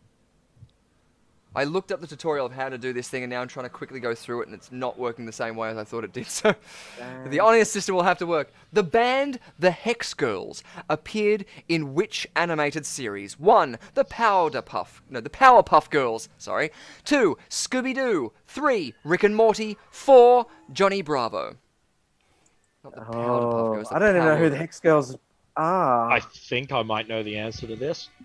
Yeah. Who are the Hex Girls? I never saw. They were a band in one of those TV shows. I was thinking, really trying not to give it away. Yeah. I feel like it could be an obvious one, so I'm going to steer away from that. And I'm going to go with Johnny Bravo. I'm gonna go Rick and Morty. Okay, we're guessing now. Scooby Doo. Nice, awesome, cool. Rick and Morty, awesome. So you chose Scooby Doo, Johnny Bravo. When I saw that one up there, I was sort of like, I wanted to put in James Bond Jr. I don't know. It was Oh, just I when I forgot was a about kid. James Bond Jr. Yeah, that theme tune was always on when I was like finishing my breakfast. That was coming on. I was like, I want to watch it. Oh, the sick days. Scooby Doo is correct. So you got that Hey. point. Nicely done. That was to Mr. Cameron Dunn. Nice. I thought it was the Powerpuff Girls. That's what I thought the obvious answer was. That's why I went with Johnny Bravo. Their first appearance was in the Scooby Doo and the Witches Go starring Tim Curry. There you go. Tim Curry. It's a Tim Curry night. I love it. It is a Tim Nice. Curry night. Awesome. Beautiful. Which U.S. city does the musical Hairspray take place in? 1. Pittsburgh. 2. New York City. 3. Nashville. 4. Baltimore. Awesome. So, yes, we were talking about musicals before. So, hopefully, this will be something that's in your repertoire. This was the main song from this show was when I was finishing up at Luna Park. They had this song just playing through the park 24/7. So, it's ingrained on my soul. At the moment. Yeah. But how about you guys? Do you familiar with the Hairspray musical at all? It's not hair, it's Hairspray. No, no. Yeah. Different one, Um, more clothes. I actually don't think I know it, so I'm going to have to take a complete random guess and say, I don't know, Pittsburgh. So you're going to say I'm- Pittsburgh? I'm just going to say, I'm actually guessing. I have no Yeah, that's right. idea. Daniel, what should you say? I'm saying Baltimore Baltimore. Nicely done. as an educated guess. Educated. I like it. Yeah. Yes. Yes, you do know your musicals. Rhiannon Elizabeth says, once played Velma Von Tussle. Oh, cool. That's so cool. Nicely done. You got the point. Nice stuff. Awesome stuff. It was Baltimore. Down there, Rhiannon Elizabeth Irons. Warren got it. Phil got it. Fortunately, not for Max. But yeah, that whole motion in the ocean in the. Yeah. It's a. Like, it's a. That's what I it's a mean. earworm. Yeah, It when- caused you physical pain to put this question in, didn't it? Yeah, exactly. So, next question. What character did Michael Ironside play in Top Gun 1986? 1. Viper. 2. Merlin. 3. Jester. 4. Hollywood.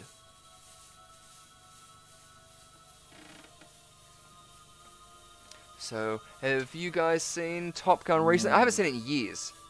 I was going to say, it's been a while since I saw it. Yeah, I honestly only remember Goose. I remember. I'm pretty sure I remember who he plays. Yeah. Highway to the danger zone. Yes. So much homoerotic. I know, right? Oh, Take yeah. my breath away. Yeah. We've had enough of people getting their breath taken away this year. Good. So you said you thought you knew the answer. What were you thinking the answer was, Jester. Cameron? Or should we I'm start? gonna- Yeah. I'm gonna say Viper. Awesome. So Viper. Awesome. Cool. 1 second. What have we got? What have we got? Beautiful. It's getting smoky in here. Jester was correct. Did anyone say Jester? Sorry. Yeah, I did. Nicely done. Beautiful Nice stuff. one. And it's up there. Beautiful stuff. Okie, I wasn't going. the only one. Thanks, Warren. Yeah, that's it. That's the worst one. It was like the one before, and I'm sitting there Yeah. going like, Oh. I'm so lonely with my only one giving that answer. Next question. Question number 8. What nickname did Warner bestow upon Elle in Legally Blonde 2001? 1. Pooh Bear. 2. Ellie Wabbit. 3. Ellie Bunny. 4. Blondie Bear.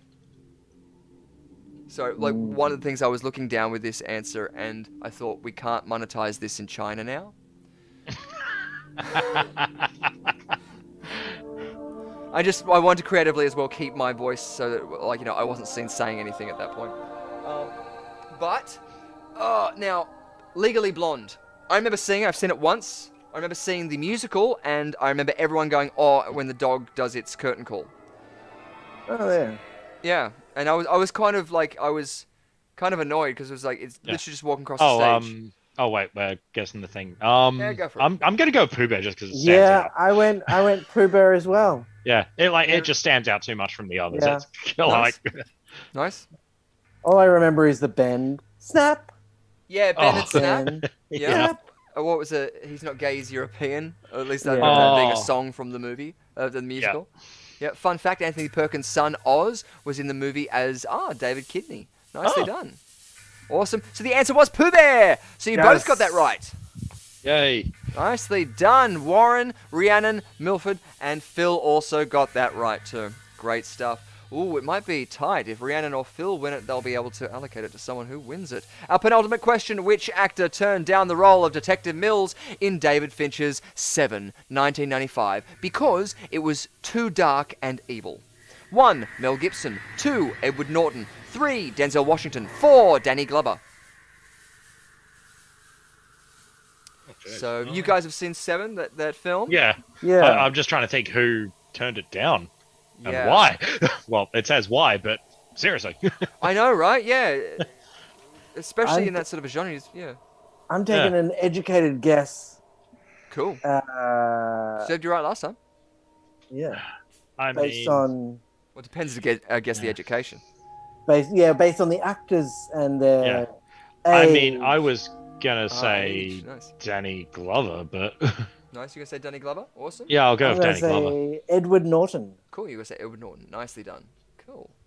I for some reason I was thinking Mel Gibson. At least that's where I was heading towards going with. I don't know why. I think it's just that Lethal Weapon vibe. The look yeah. of the film. Probably... Which one was Detective Mills though?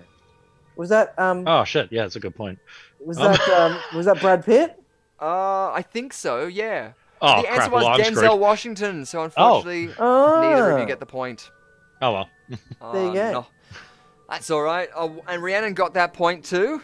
Nicely done. Nobody else did. Ooh, it's getting to our final one as we're moving into our last question. And our last question is, which movie was the first to show a modern cell phone? 1. Lethal Weapon. 2. Die Hard. 3. Clueless. 4. Beverly Hills Cop. Define a modern cell phone. I'm Yeah. assuming you just mean a mobile phone. I'm assuming this would be not the one that has a cord attached to a briefcase. Yeah. I'm assuming Well, no the cords. first one there was still like a brick you held Yeah, to your ear. because in the 90s and the 80s they had those ones, yeah. And smaller than the satellite phones that they use in Jurassic Park 3. Thank you.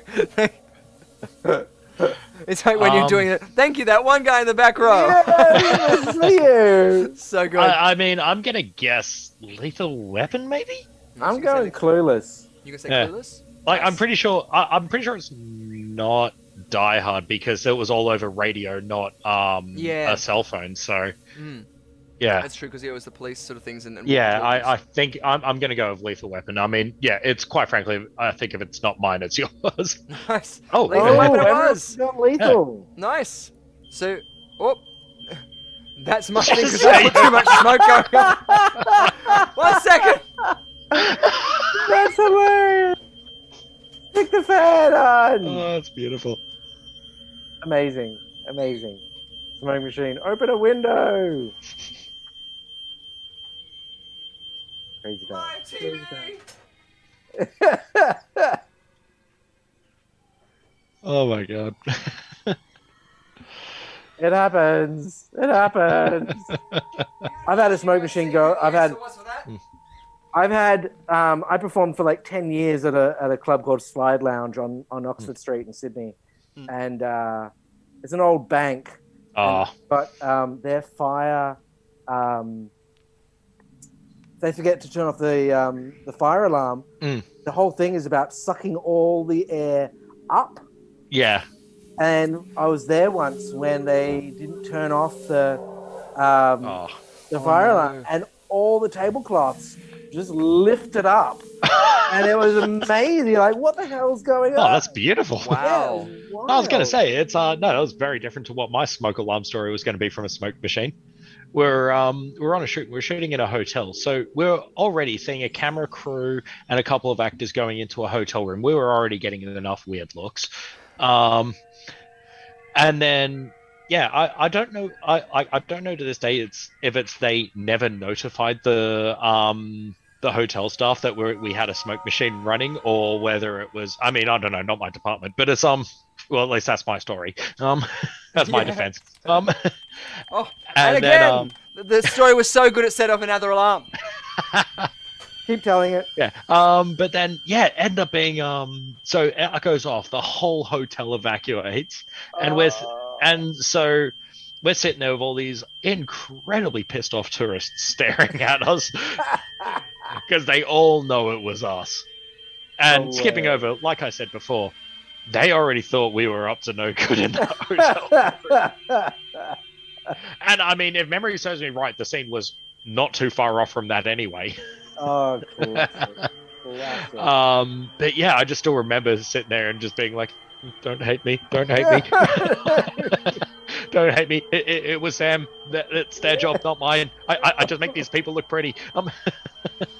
So good. Yeah. Come on, Richard. Come on, Richard. Where is he? Gotta air out he's airing out the whole house at this rate. That's right.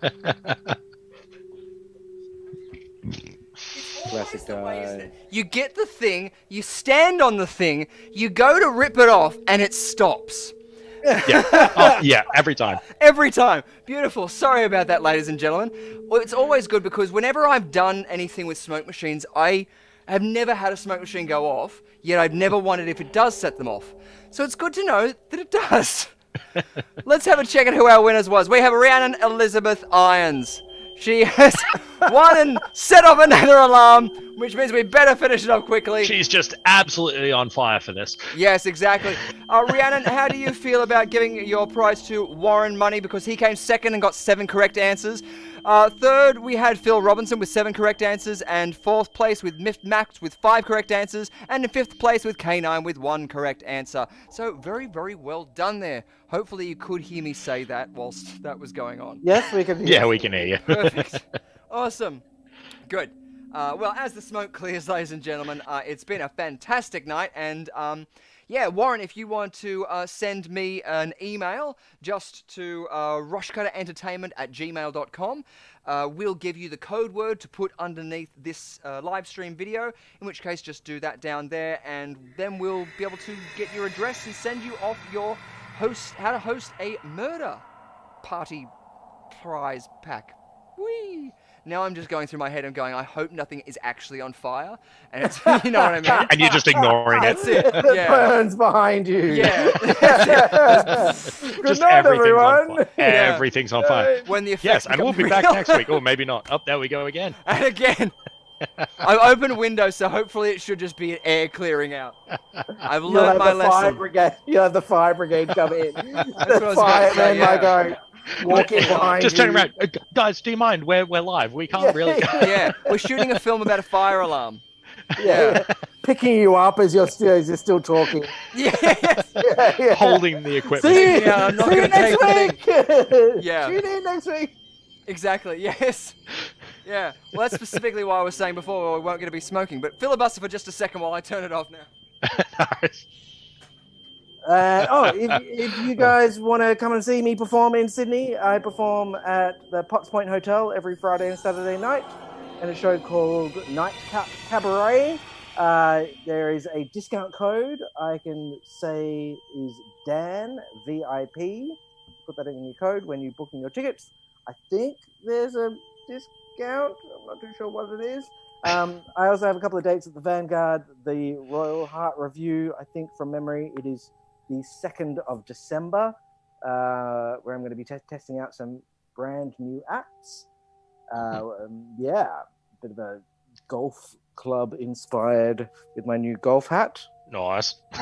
From the Strand Hatters, one of my favorite shops in the world. Yeah, so 2nd of December, which is I think a Thursday, at the Vanguard in Newtown on King Street, and Potts Point every Friday and Saturday, Bamboozle Room, Nightcap Cabaret. Come check it out. Fun. Nice.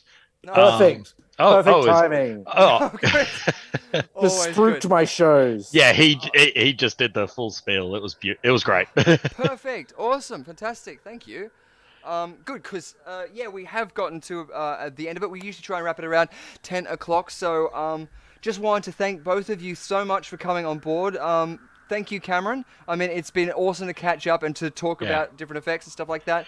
And we would love to have you on again. And especially, I'd love to be back on again. Yeah. Oh, awesome. We usually ask our guests too, because I'll be asking you too, Mr. Gorski, too, if you would like to be one of our pop quiz with hot shots segments. So you can ask a question to our viewers at home, something in your own field. So maybe there's a question that you might have, a little piece of trivia that's spicy that you know.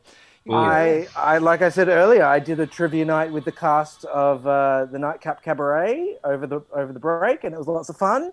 And we all brought 10 questions each, and yeah, I've got so much useless Australian circus trivia knowledge in my head. Oh, that would be ideal. That would be great. Yeah. So, yeah. And thank you so much for coming along as well, because, again, it's been an awesome time to catch up. I mean, it's been too long that any of us have been able to see each other just because of the current situation. But hopefully now that things are opening up again, it's going to be a little bit freer to be able to do these sort of things in the flesh. Like, you know, so hopefully next time. So, yeah. I think the last gig I saw you at was that the Luna one? Shell Oil at Luna Park. Yeah.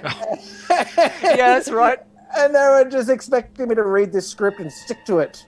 Yeah. It was like, don't. You had to memorize it. Well, was too. it like you had to memorize the whole thing? How long did they give you? Like it was 10, not 20 long seconds? at all. It was that long. It was like an hour before. Yeah. And they were like, can I that's always improvise? brutal. Can I add something funny? And they were like, yes, but not in the important bits. And that's right, because we were trying to workshop and just go, okay, here's like some points and stuff like that to stick to, but it was just, Did you end up seeing it? Because it was, No, I think I was still walking at that one. I think I just sort of did my gig and left. But also, because it was it was in the Big Top too, so I never like to overstep my welcome just because people in suits, I don't want to piss on shoes. It was just one of those gigs where you just go, wow, that was fully improvised and amazing, and got lots of compliments. Everyone's like, that was the best safety demonstration talk I've ever had. Thank you very much. Perfect. That's a huge compliment to you too.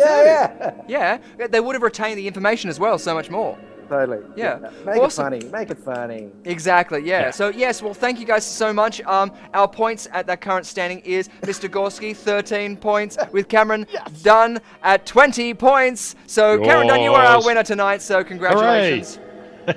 Unfortunately, we don't have any prizes for you, but I'd like to say that we could give you a 2 weeks stay at the caravan park at Yamina, but unfortunately, we haven't even got that much clout we can pull. But it is so lovely to have you guys both on here. Like, honestly, like we say all the time, it's not about the points at all. It's about having fun and giving our audience out there a bit of time to answer our questions as well and see us grappling at what we're trying to remember at. So it's been a real joy, and it's been really, really fun going over all of these things too in not necessarily cameras and films, you know, which we've had a lot of that sort of stuff, but being able to get back to that sort of kinesthetic awareness, that sort of the visceral effect of making things as well. It's great. So thank you so much. Thank you very much for inviting us. Thank you. It's been great. It's been great. the last minute, the night before, midnight message. Hey, are you interested in doing this? Yeah. Sounds like that's fun. By the way, Well, that when was the is thing. it? I literally In about woke an hour. Yeah, in about an hour. I Here's the woke link. up at about 5:30 this morning, just being like, "Huh? What's Richard want?" All right. I think I sent you the message at 4 a.m. or something. It was midnight, I think it was, was- but I was dead to the world at that time.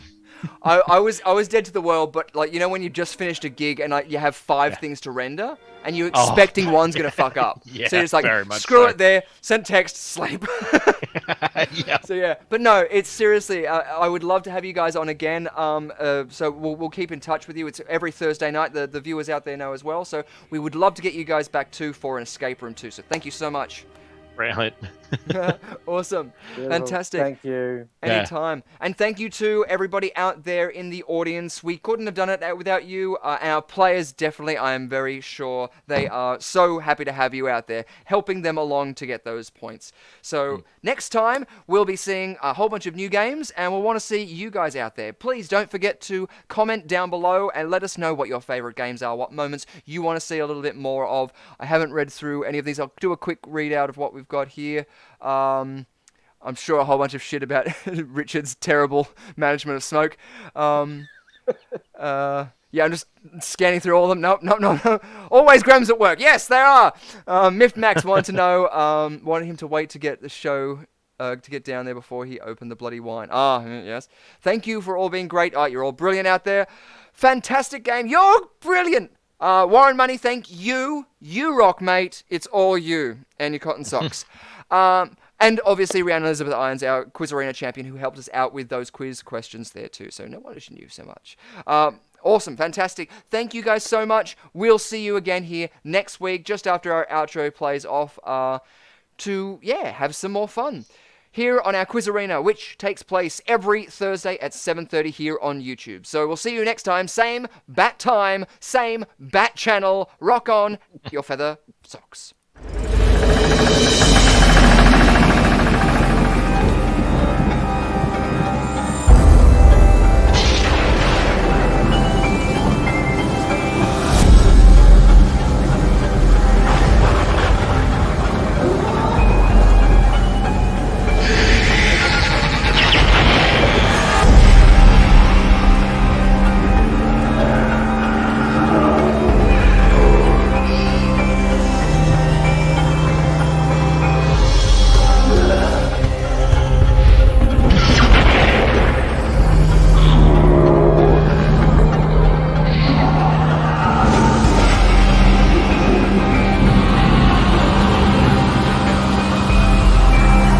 Fasten your seatbelts. It's going to be a bumpy night.